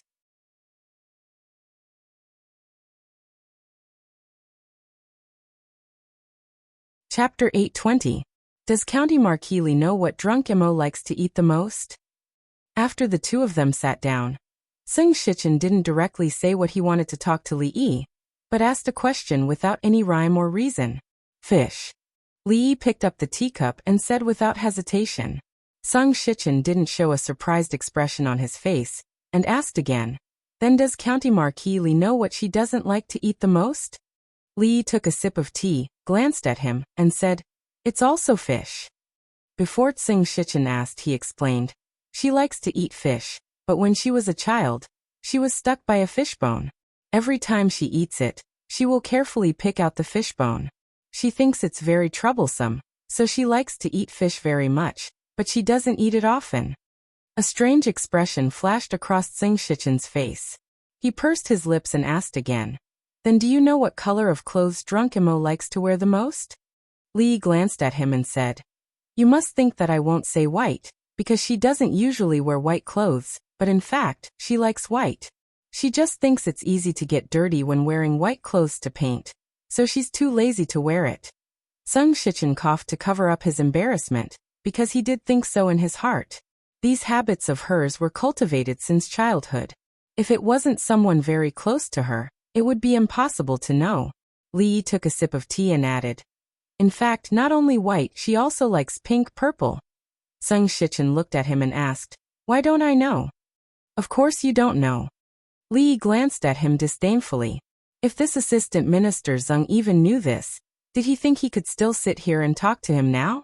Seeing that Zeng Shichen seemed to be about to speak again, Li Yi waved his hand and said, "She likes to eat fish, and her favorite color is white. She likes to eat dumplings with lotus vegetable filling. She likes to paint, especially landscapes and three-dimensional paintings. She likes to eat osmanthus cake. She is best at playing the zither. She likes me the most, and she is most afraid of thunder and the dark.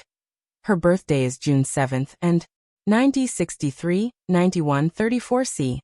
At this point, Li didn't plan to continue. Although he could still say a lot, it wasn't convenient to tell an outsider about the small mole above her left chest. As Zeng Shichen listened to him speak one by one, the teacup in his hand hung in the air. After a moment he sighed and added, "There are some things that Nan Nan didn't tell you. She also likes to eat Suji's candied plums. It's on Dong Street, but now it's been renamed to Fuji. Also, Nan Nan." Li Yi was startled and asked, "Who is Nan Nan?" Zeng Shichen glanced at him and said, "Little Darling is Drunken Mo's nickname. Don't you know?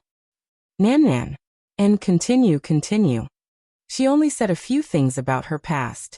Hearing this, Li Yi immediately became spirited.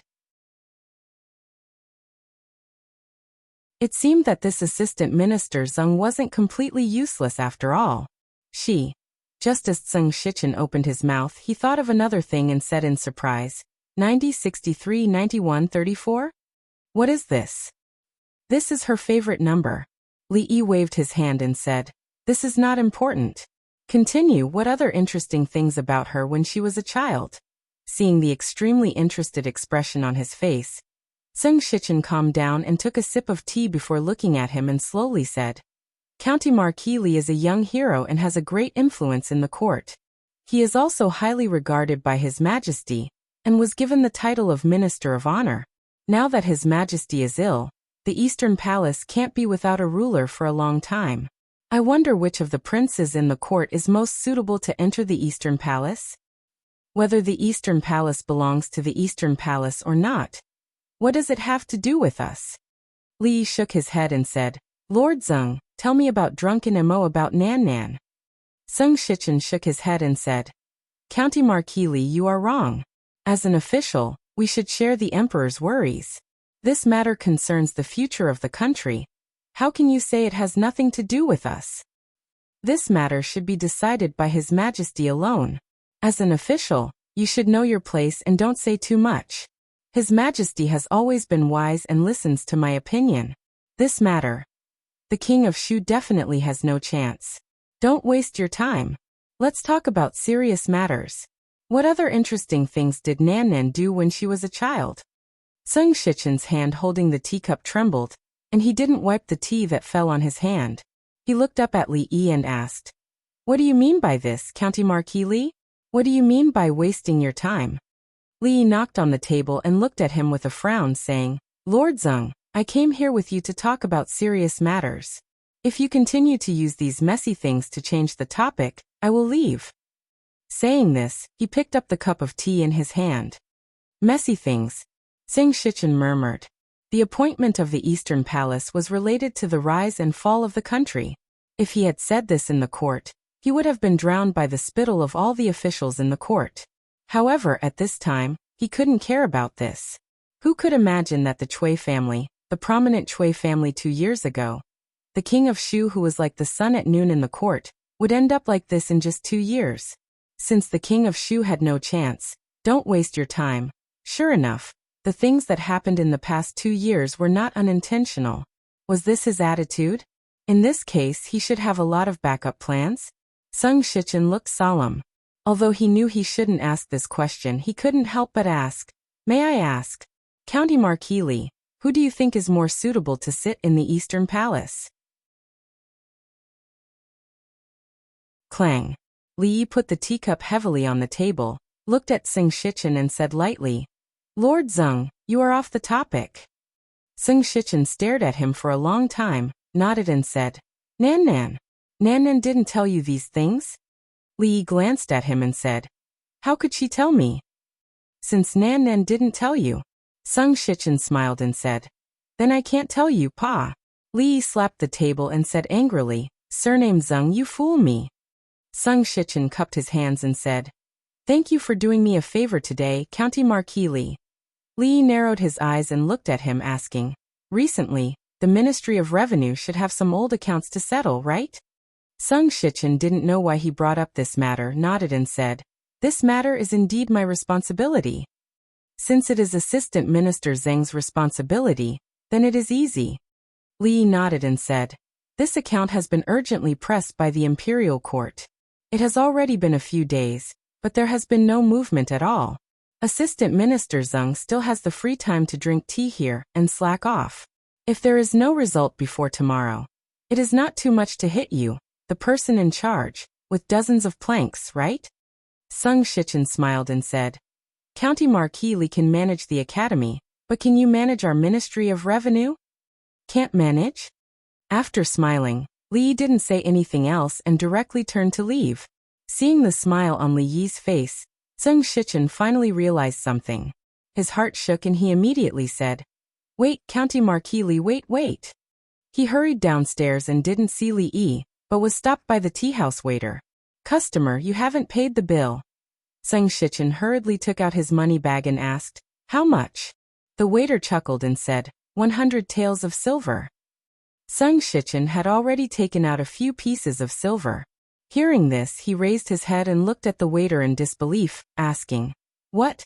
This official only wanted a pot of tea, and it cost 100 taels of silver. Although the Zeng clan was considered a wealthy clan, they weren't so extravagant as to charge 100 taels of silver for a cup of tea. Under normal circumstances, this was the entire clan's monthly expenses. No. That pot of tea only costs 1 tael of silver. The waiter shook his head and said, But young Master Li said that an inch of time is an inch of gold. You've wasted a lot of his time. Seeing that we're acquaintances, the friendship price is 99 taels.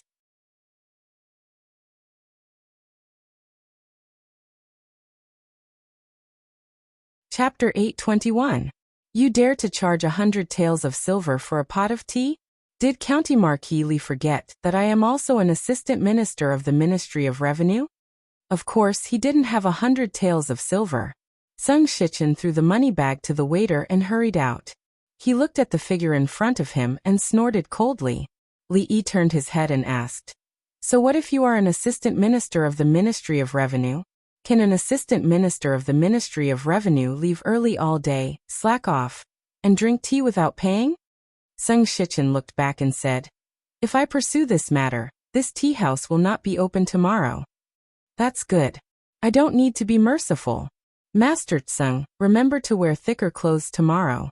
I don't know how your body is. Can you still threaten me like today after being flogged a few hundred times?" Li Yi smiled indifferently and turned to walk into the yard. "Wait." Sung Shichen's expression changed. He quickly walked up and stood still. After thinking for a moment he said, "I still have a few words to say to Master Li." Li Yi waved his hand. "No hurry. I will go in and say a few words. You stay here and don't move. If you have anything to say, wait until I come out." "Hey Li, why are you back again?" Xiao Chui squatted in the corridor and rubbed a small doo-doo in the wooden basin. Seeing Li Yi come in, she hurriedly hid the wooden basin behind her and raised her head to ask. Li Yi glanced around nonchalantly and asked, "Where is your young lady?" "Young lady is in the studio," she quickly replied and moved her body to protect the wooden basin behind her. Watching Li Yi walk in, she picked up the wooden basin and ran to the back of the house like a gust of wind. Inside the studio, Zhang Zimo was bending over the table to paint. At this time she was painting a key part. Hearing the noise at the door, she didn't look up and said, "Xiao Chui, you are done washing. Help me massage my waist." Li Yi was a little surprised. Although some things had been said, the current relationship between the two was still very pure. Other than the accidental holding of hands, hugging, kissing, seeing her change her clothes, showering, there didn't seem to be anything else, right? To be honest, they hadn't even held hands under normal circumstances. "What are you waiting for? Hurry up and come over. I've been standing here for so long. I'm so sore." Li Yi nodded in a daze. He slowly walked over, stood behind her, and placed his hands on her waist. She had a strong foundation in dancing since she was young. She would also deliberately do some plastic exercises, so the tightness and delicacy of her slender waist could be felt through her clothes. Li Yi was only absent-minded for a moment before he focused his mind and started massaging. She usually painted standing up. After a long time, parts like her waist and shoulders would be very uncomfortable.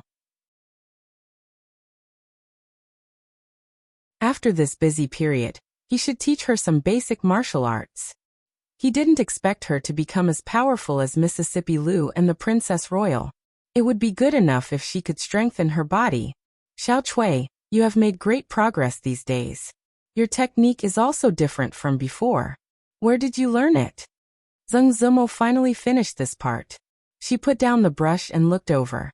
"No, it's not 63. Li Yi looked at her and asked, "Did you not eat well recently? How did you lose weight again?" "Ah." Goddess Luo Shui was like a frightened rabbit. Her body trembled, and she immediately jumped away. She said with a red face, "Why is it you?" "Xiao Chui is washing her underwear outside, so I came in by myself," Li Yi explained. He glanced at the painting on the table and said in surprise, "Who is this painting? He is so handsome and elegant." Zhang Zimo glanced at him and said angrily, "Bah, shameless. How can you say that about yourself?" Li Yi frowned and said, "But Nan, you didn't handle it well here." "Where?" Speaking of the painting, she became serious. She walked over again and looked at the painting on the table. However, the next moment, she raised her head and looked at him in disbelief. She asked, What did you just say?" Li Yi pointed to the painting on the table and said, "I said that you didn't handle it well here." She looked at Li Yi in confusion, thinking that she had heard wrong. She lowered her head again and asked, "What's wrong?" Here should be more angular to match the handsome." Li Yi pointed to a certain outline of the person's face in the painting, then shook his head and said, "But this is not a problem with your painting skills. After all, Nan, you are best at landscape painting." "How did you know?" Zheng Zimo took a few steps back and looked at him with a blushing face. She had long forgotten about the problem of painting skills. This was her pet name. To be precise, it should be a baby name. As far as she could remember, there were only 2 or 3 people who called her by this name. Except for her parents. Li Yi asked in surprise, "What Nan Nan?" "Don't say it. What's wrong with Nan Nan?" "Don't call me that." "Why Nan Nan Nan Nan? It sounds nice." "Ah, Xiao Chui, come quickly, help me shut his mouth." Seeing Li Yi coming out of the yard, Seng Shichen, who was standing in place, asked in surprise, "County Marquis, what happened to your face?" "Nothing. If you have anything to say it now." Xiao Chui, that silly girl, didn't know how to behave properly when she was playing. She made threatening gestures and pushed him down on the bed. The 2 of them were weak, and he couldn't really fight with them. As a result, his face was rubbed red and smeared with a little paint. It took a long time to wash it clean. When Seng Shichen walked out of the alley side by side with him, he stopped and turned to look at him, asking, "You? How far have you gone?" Li Yi knew what he was asking. He looked at him and didn't speak. "It seems that I asked too much." A hint of understanding appeared on Seng Shichen's face. After shaking his head, he said solemnly, "Zimo has suffered a lot in the past 10 years. It wasn't easy for her to get to where she is today. Treat her well, and don't let her suffer again in the future." "I will definitely treat her well, and not let her suffer again. There is no need to wait until the future." Li glanced at Seng Shichen and said, "On the contrary, Assistant Minister Zheng and your Zheng family, please don't do anything unnecessary." The great change that the Zheng family suffered more than 10 years ago was still a scar in her heart that couldn't be easily opened. Even Li Yi didn't dare to mention those things easily. Although the Zheng family was small, it had a great impact on her. Seng Shichen looked up at him and said, "County Marquis, don't forget that Zimo's surname is Zheng. She is a member of our Zheng family. I'm afraid it's not appropriate for you to say this." That was in the past. Li looked at him calmly. "It won't be in the future. You." Seng Shichen's face showed anger, but Li didn't look at him again and turned to leave. Watching him get on the carriage, Seng Shichen stood there for a long time. At a certain moment, the anger on his face disappeared, and a faint smile gradually crept up.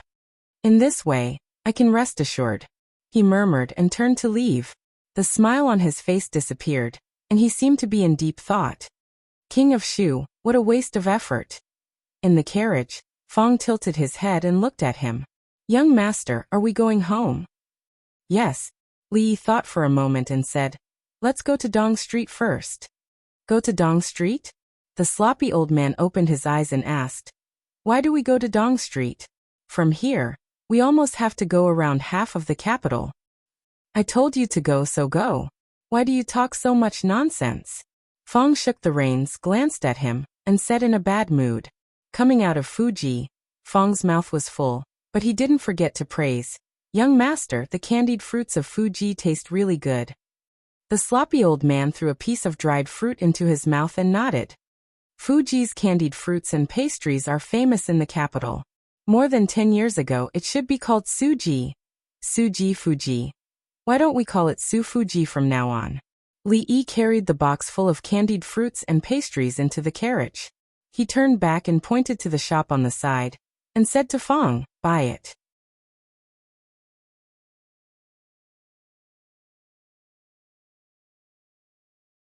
Chapter 822.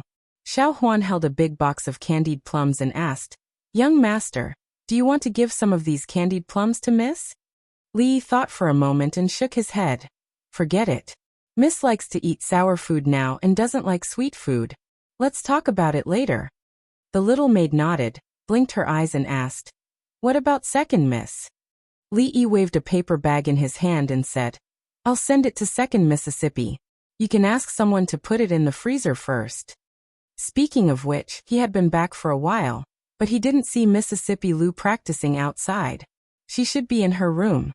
Li Yi carried the paper bag with the candied pastries and walked to the door of her room.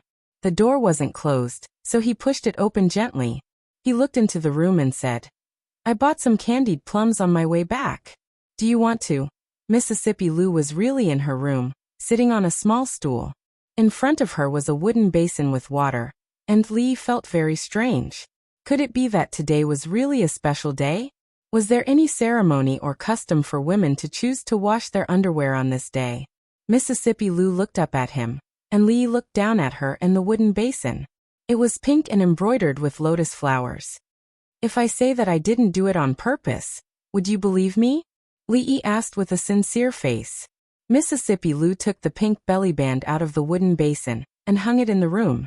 Then she asked, "What's the matter?" Lee raised his hand and gestured to the paper bag in his hand. "The candied plums of Fuji are very delicious. Do you want to try it?" "Put it there," Mississippi Lou said lightly. After glancing at him, she walked over and stared at his neck. Lee's heart inexplicably tightened and asked, "What are you looking at?" Mississippi Lou looked up at him. "What do you think?" "Don't tell me there's another lipstick?" Lee couldn't see what was on her neck. Even if there was, Fong should have reminded him just now. However, looking at her expression, he still said with some uncertainty, "I remember that I washed it many times just now. It should be nothing. Don't worry, there are no lipstick marks." Mississippi Lou shook her head and reached out to help him tidy up his collar.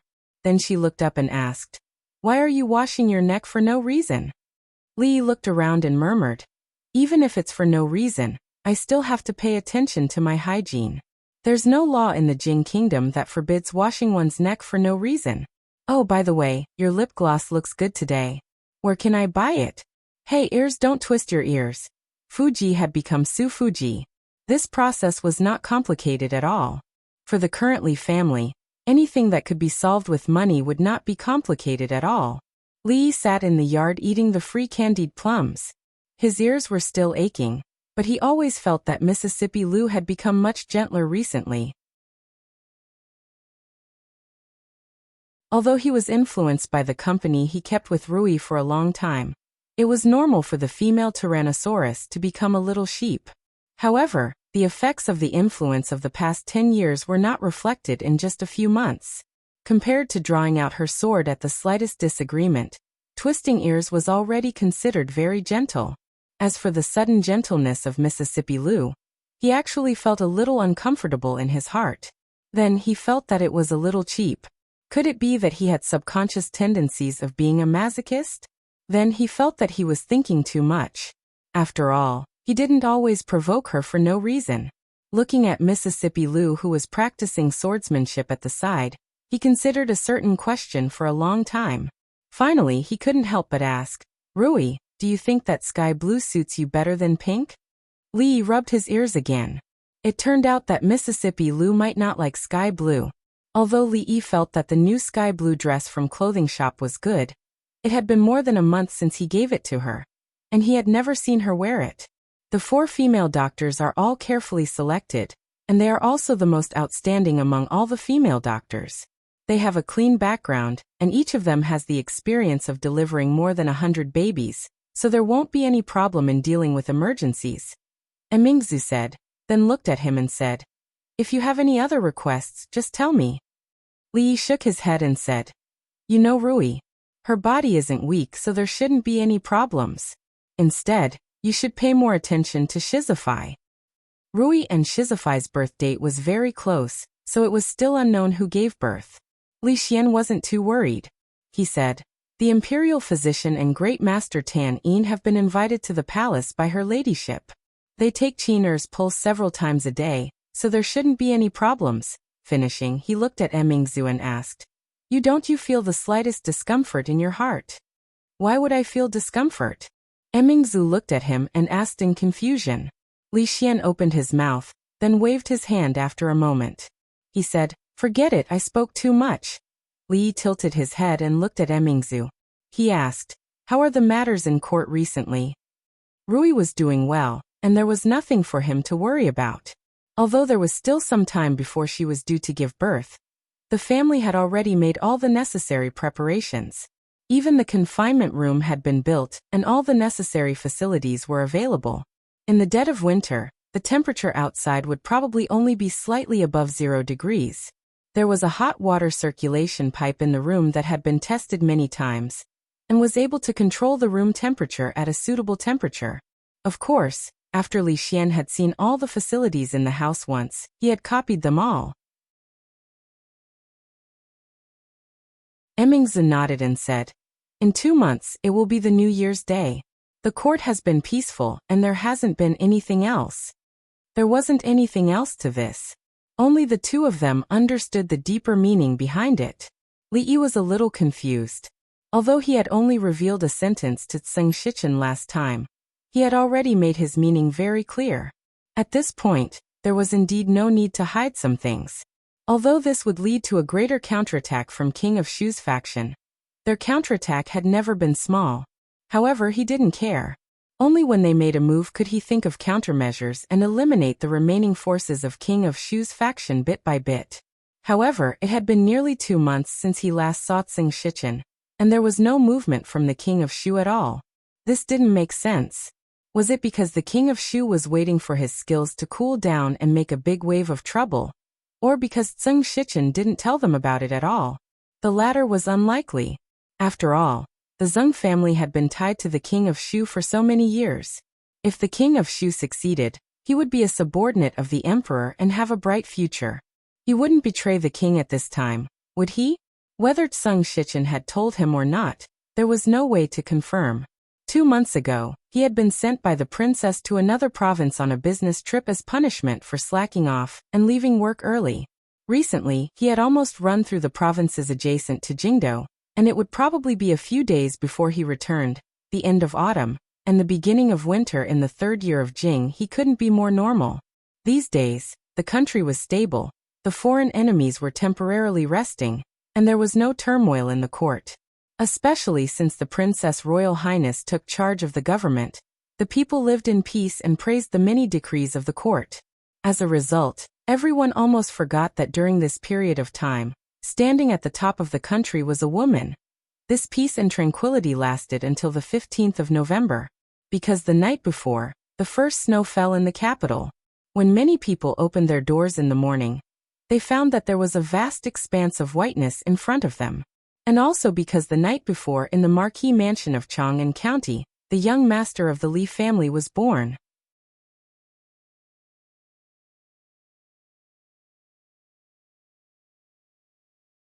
Chapter 8:23. After a night of heavy snow, although it cleared up at dawn, the temperature still plummeted. Who knew how many people were caught off guard by this first snow? And because they didn't have any clothes to wear, they were so cold that they cried for their parents.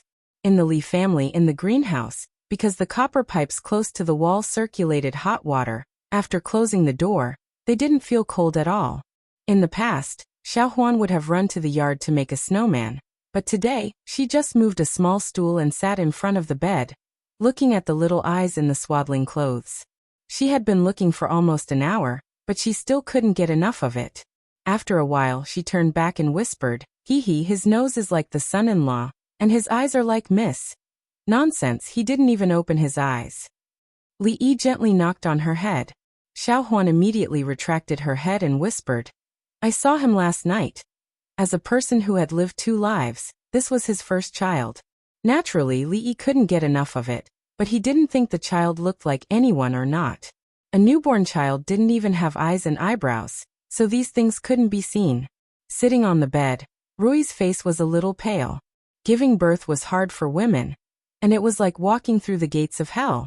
Even a grandmaster was not much better than an ordinary person. She looked at the child, and a faint smile appeared on her slightly tired face. Then she sighed and said, "It's a pity that you like daughters." Although she said this, she didn't know how happy she was.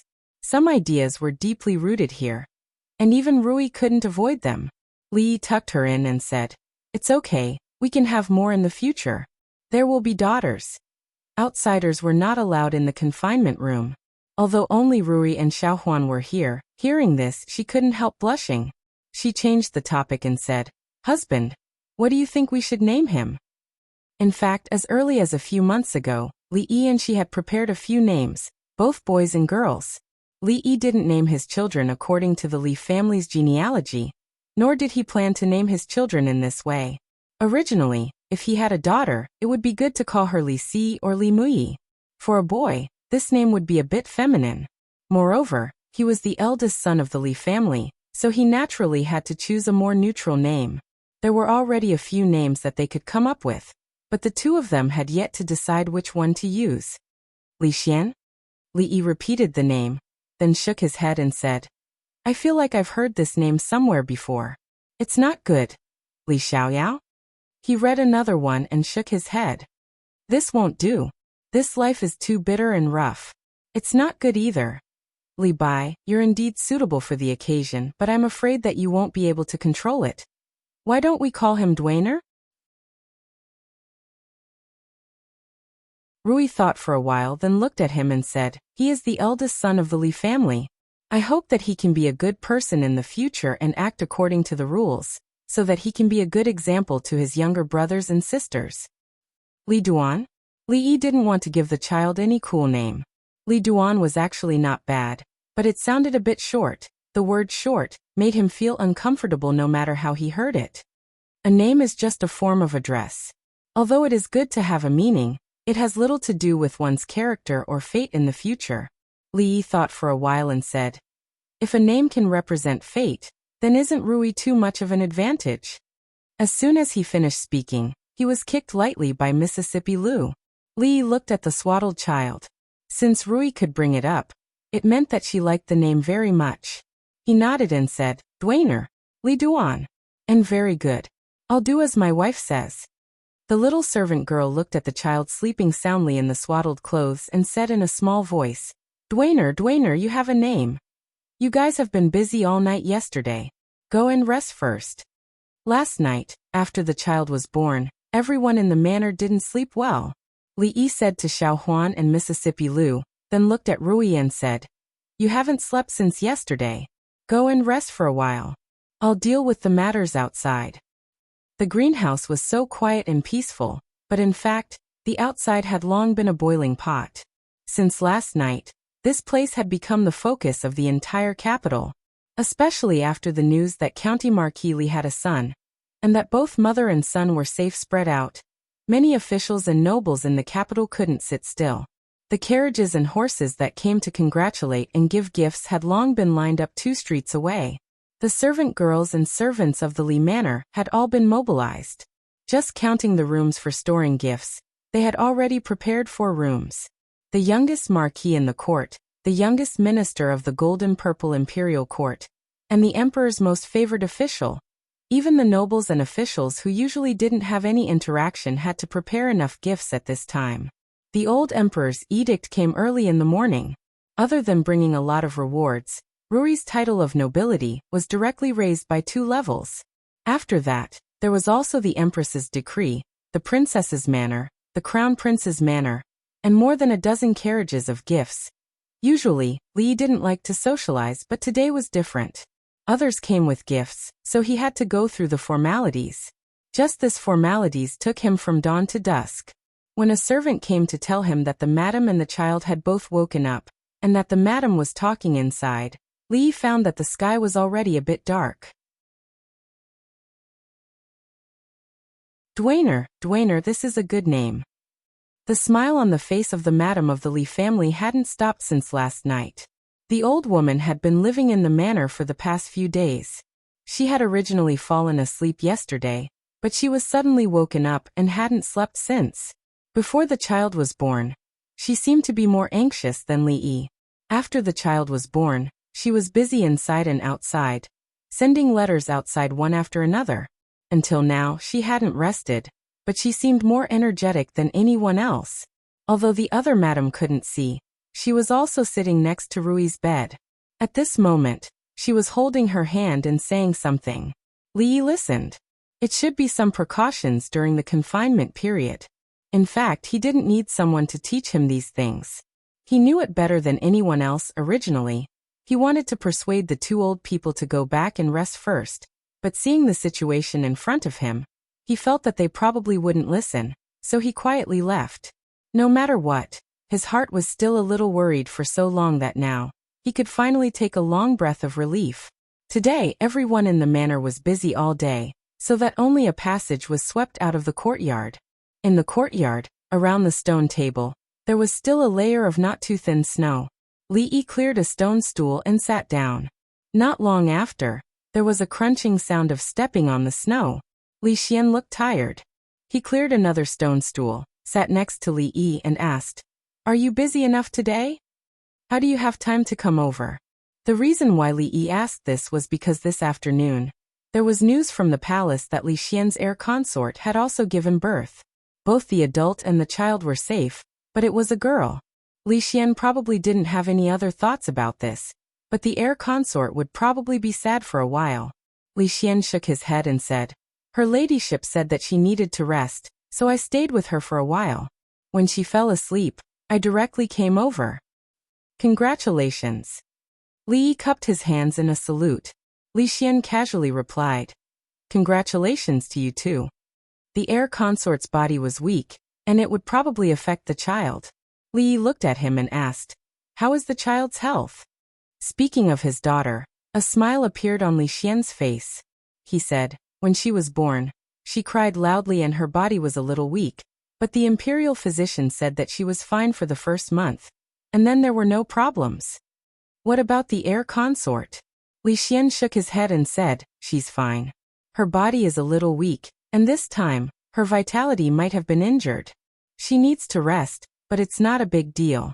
However, she has always wanted to have a son."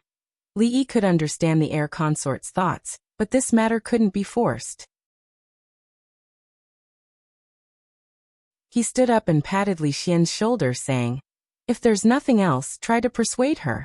Actually, it's not bad to have a daughter."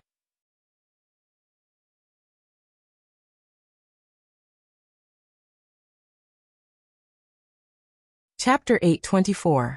It seems to be about the same as Brother Xian's child. I can't even tell if it's a boy or a girl. The proud lowly leaned against the window and looked around before saying, "Sir, is it very painful to give birth?" Yesterday, when Sister Chiner gave birth, she was outside. That heart-wrenching sound still made her heart tremble. Li Yi nodded and said, "Yes, it hurts a lot." The proud lowly hesitated for a moment before asking, "Then, how painful is it? Does it hurt more than the last time I cut my hand while cutting vegetables?" Last time when she was making soup for her father, she accidentally hurt her hand. At that time, those palace maids and eunuchs were all scared out of their wits, but she endured it and didn't let her father punish them. However, at that time, she also felt that it was the most painful thing she had ever experienced. Li Yi looked inside the room and saw a large and small figure on the bed. His gaze softened as he nodded and said, "It's 100 times, 1,000 times more painful than the pain of cutting your hand." 100 times, 1,000 times? The proud lowly, who had excellent math scores, naturally knew what this meant. Her face turned pale and she ran, shouting as she ran, "Then I won't give birth, I won't give birth." Li Yi rubbed his hands and covered Yongming's ears, which were red from the cold. He carried her into a room, where a few of the Li residence's maids were busy. When he saw Li Yi enter, he immediately stood up. Seeing that they were about to stand up and bow, Li Yi waved his hand and said, "No need, sit down. How's the progress?" Replying to the marquis, "It's almost done." "Let me see." Li Yi took the things they were sewing from one of the maids, nodded and said, "Not bad, continue." Although this thing wasn't like Sophie's elastic body that wouldn't leak no matter how hard it was turned, the effect was definitely much better than the one that was commonly used now. It could also be considered an invention that benefited thousands of women. However, he didn't want to be called the father of XXX in the future, so it was better to inspire Li Xian. This could also be considered a new research project for the Academy of Sciences. "Husband, what is this for?" Rui leaned against the headboard, holding something in her hand. She looked at it over and over, and then asked Li Yi in confusion. "This." Li Yi leaned over and whispered a few words in her ear. "Ah." Hearing this, Rui immediately threw the things in her hands aside and said with a red face, "This husband, how can you do this by yourself?" "They didn't do it by hand. They sewed it." Rui was a little anxious. In short, if this gets out, it will be very improper. What will they say about you?" Li Yi waved his hand and said, "Don't tell anyone about this.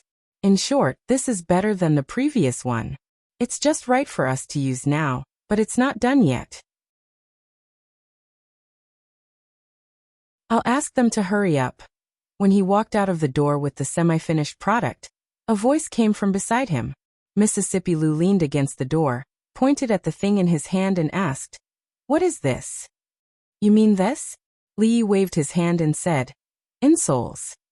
He looked at Mississippi Lou and said, "It's cold, isn't it? My feet will be cold if I don't pad my shoes with something. Do you want it?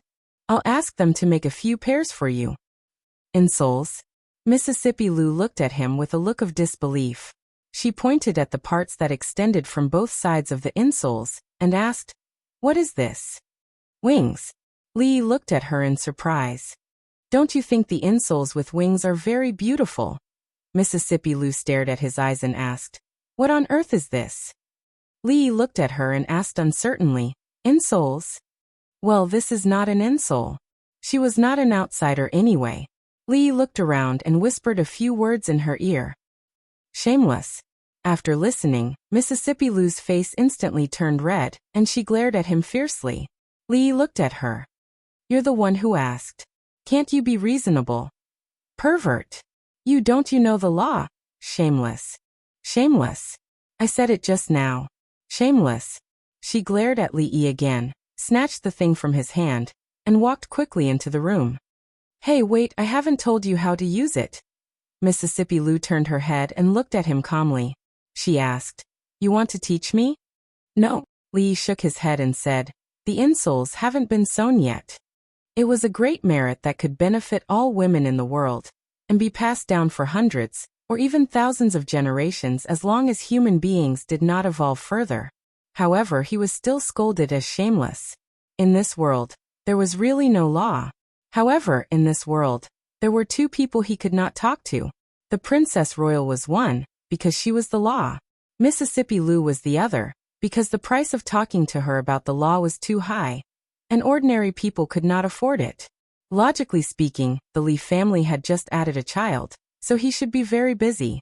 According to etiquette, he should visit some people in person and report the good news in person. However, old Madam had already arranged all these for him.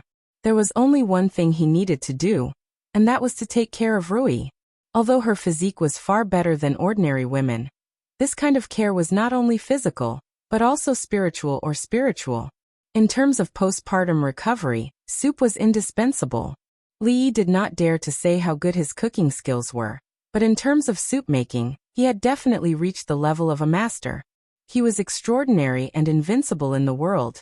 Not long after entering the kitchen and placing the ingredients into the clay pot, a servant came to report that Minister Chen had come to visit. Although it was said that Minister Chen had come to visit, Lee knew that this had nothing to do with Chen Chong. He had Xiao Huan look after the soup and quickly walked out. Outside the residence, Chen Chong stood at the door, rubbing his hands in the cold. He did not forget to look back at the sedan and said, "Miao Yu, it's cold outside. Don't come down yet." Seeing Li walk out, he reluctantly cupped his hands.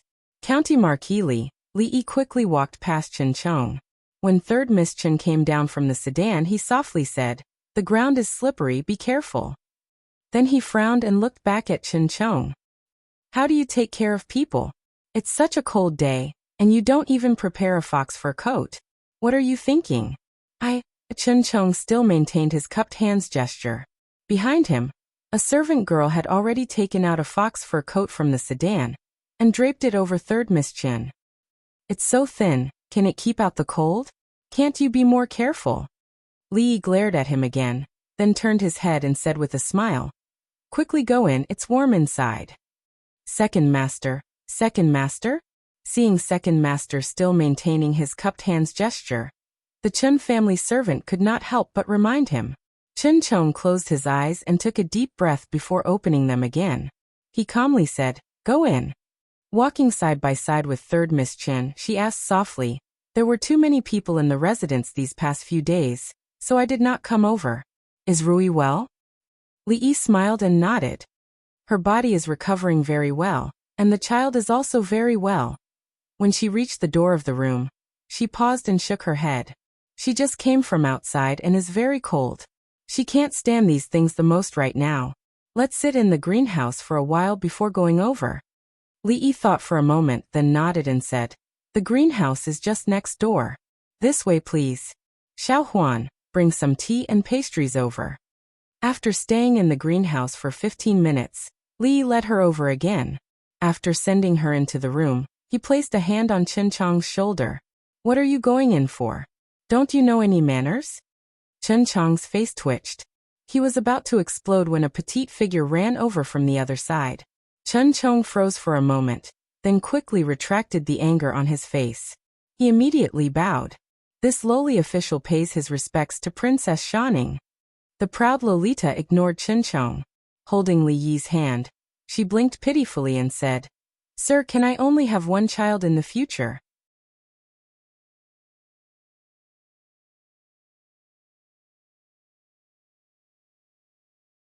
Chapter 825. What did the princess just say? After sending the proud Lolita off to play with Duan Wu and Yong Ning, Chen Chong finally couldn't help but turn his head and ask, "How would I know what to give birth to?" Li Yi calmly glanced at him. "How about I call the princess over, and you ask her face to face?" Chen Chong naturally didn't dare to ask her face to face. He asked in confusion, "Then what did your highness just say? Only one?" Li Yi shook his head and said, "Perhaps she was talking about giving birth to a child?" Chen Chong disdainfully glanced at him. It was one thing to have an ambiguous relationship with the eldest princess, but how old was Princess Shaning? If he remembered correctly, Princess Shaning was only 14 years old. According to the current laws of the Jing Kingdom, she was not yet of age. No matter how much the emperor favored him, could he bear the crime of abducting the little princess? After entering the room and sitting down, Li Yi did not say anything. Although Chen Chong was a person who did not know how to read people, and Li Yi did not like him no matter how he looked at him, it was not a good idea to leave him here alone. When the third young mistress came out later and saw him here, she would not feel good either. Chen Chong knew that Li Yi was very dissatisfied with him, but they were under the eaves. Even if he was displeased, he could only endure it for the sake of his third sister. However, there was a limit to a person's patience. Even though this was a warm room, after a long time, the tea would turn cold and not taste good. The two of them were silent for a long time. The pastries that had been placed here had long been eaten by Li Yi alone. If he didn't even have tea to drink, he really didn't know what to do. "The tea is cold." Chen Chong finally couldn't help but remind him. Li Yi glanced at him and said, "Herbal tea can clear away heat and relieve heat. It also has the effect of lowering internal heat. Official Chen seems to have quite a temper, so why don't you drink some more?" Chen Chong took a deep breath and said, "This official has been in a very good mood recently. I don't have any temper." Official Chen even has a pimple on his forehead. This is a sign of excessive internal heat. It's just that I've been sleeping a little late these past 2 days. Not only that, Lord Chen's eyes are bloodshot, and the corners of his mouth are rotting. These are all signs of excessive internal heat. I wonder if Lord Chen has been feeling thirsty, and has been suffering from insomnia for the past few days. Pa. Chen Chong slammed his palm on the table. His eyes were bloodshot, and his breathing was ragged. He bellowed angrily. "This official said that there's no such thing." "All right, if Lord Chen says there isn't, then there isn't." Li Yi nodded and waved to a maid standing at the door. "Go, bring another pot of herbal tea for Lord Chen." This Lord Chen really treated his kindness as ill intent. From his facial features, it was clear that he was suffering from excessive internal heat, but he still refused to admit that herbal tea was good for the body. Although the herbal tea of the Li family was not Jia Duo Bao or Wang Laoji, herbal tea sounded similar to cold tea, and the effect should not be much different, right? No matter what, the Li family was a wealthy family, and anyone who came was a guest. As the head of the clan, was it really necessary for him to be so stingy as to not even offer a cup of hot tea? Li Yi shook his head and said, "Lord Chen is busy with official business and overworked. It's not strange for these symptoms to appear. But although there are many official business, your health is equally important. Lord Chen should pay more attention. Compared to some people, he is indeed much busier." Chen Chong glanced at Li Yi and said, "However, compared to some of his colleagues in court, he is still a little lacking. Assistant Minister Zeng of the Ministry of Revenue has been running around for the court these days, unable to enter his home. That is what is truly busy. Li nodded and said, who would have thought that Assistant Minister Zeng, who is usually lazy and lethargic, would really put his life on the line when it comes to work. He is truly a role model for our generation. His tone changed as he said, from Lord Chen's words, it seems that you have some complaints about this. I have long heard that Lord Chen and Assistant Minister Zeng are close friends. Could it be that Lord Chen thinks that the court is too harsh on Assistant Minister Zeng? In reality, what he had heard was not close friends. Previously, there had been rumors in court about the love affair between Minister Chen Chong and Assistant Minister Zeng Shichen of the Ministry of Revenue. It was not something that could be described with just close friends. Of course, even if the rumors were true and the two of them were gay, that was their private matter. As outsiders, they had no right to meddle in their affairs. There are no complaints. However, a few days ago, when Assistant Minister Zeng and County Marquis Li were chatting in a tea house, there were rumors that the two of them did not get along. Chen Chong looked at Li Yi and seemed to be thinking of something. He opened his mouth and said, Assistant Minister Zeng works hard without complaint and is a pillar of the country. I hope that County Marquis Li will not be unable to distinguish between public and private affairs. Which rumors are these? Li shook his head and said, why would I purposely make things difficult for an important official over such a small matter? Moreover, these matters are not something that I can casually make decisions on. Li took a sip of tea, but he was truly puzzled. Looking at Chen Chong's appearance, Zeng Shichen clearly did not reveal the conversation between the two of them that day. No wonder the King of Shu's faction had been too quiet these days. It was so quiet that even he was not used to it. He had originally thought that since they were able to endure all this and did not reveal it, it would definitely be a thunderous blow. Now, it seemed that Zeng Shichen had not told them what happened that day at all. Not normal. This was really not normal. While Li Yi was thinking about these things, Chen Chong's gaze was also fixed on his face. That day, he knew that Zeng Shichen and Li Yi had a brief conversation, but Zeng Shichen had always been secretive about what they had talked about, and was unwilling to reveal it. This made him even more puzzled. Of course, other than puzzled, there was also a trace of annoyance, or perhaps anger. Between the two of them, there were clearly some things that had been said very openly. At the very least Chen Chong did not hide too much from Zeng Shichen, but the conversation between him and a third party, Li Yi, had actually been kept from him. Hateful, this was truly hateful. Official Chen, what's wrong? Li looked at Chen Chong, who was suddenly filled with anger and had clearly lost his composure, and asked in confusion. It's nothing. Chen Chong glared at him fiercely and drained the cup of herbal tea in one gulp. Li did not pay too much attention to it. He was just surprised by Zeng Shichen's behavior. To hide such an important matter and not report it, he was clearly an extremely unqualified teammate. Although Assistant Minister Zeng wasn't a good teammate, he was clearly a good opponent. Originally, he had wanted to ask him if the Cui family had made any moves recently. However, Sir Zeng had been working hard for the people these days and hadn't been able to see him for a long time. He didn't know if he could get any useful information from Steward Chen. Li Yi took down the teapot from the stove and poured a cup of hot tea for him. He casually asked, what has Official Chen been busy with these days? Chen Chong held the teacup to warm his hands and also casually replied, nothing much, just thinking of a way to transfer His Highness, the King of Shu, back from Shuzhou. Capital Magistrate Dong Wenyun will soon be transferred to the Secretariat of Governmental Affairs. This position is extremely important and needs to be fought for. Also, Great Scholar Chu, who is known as the Scholar of the Jing Kingdom, has returned to the capital to give a lecture. The Chu family also needs to contact and recruit him. Li really spat out a mouthful of tea. These two people were extremely important to the King of Shu's faction. Zeng Shichen knew about it but did not report it, and Chen Chong had casually leaked such important information to the enemy. Look, what kind of people the King of Shu and the Cui family had recruited.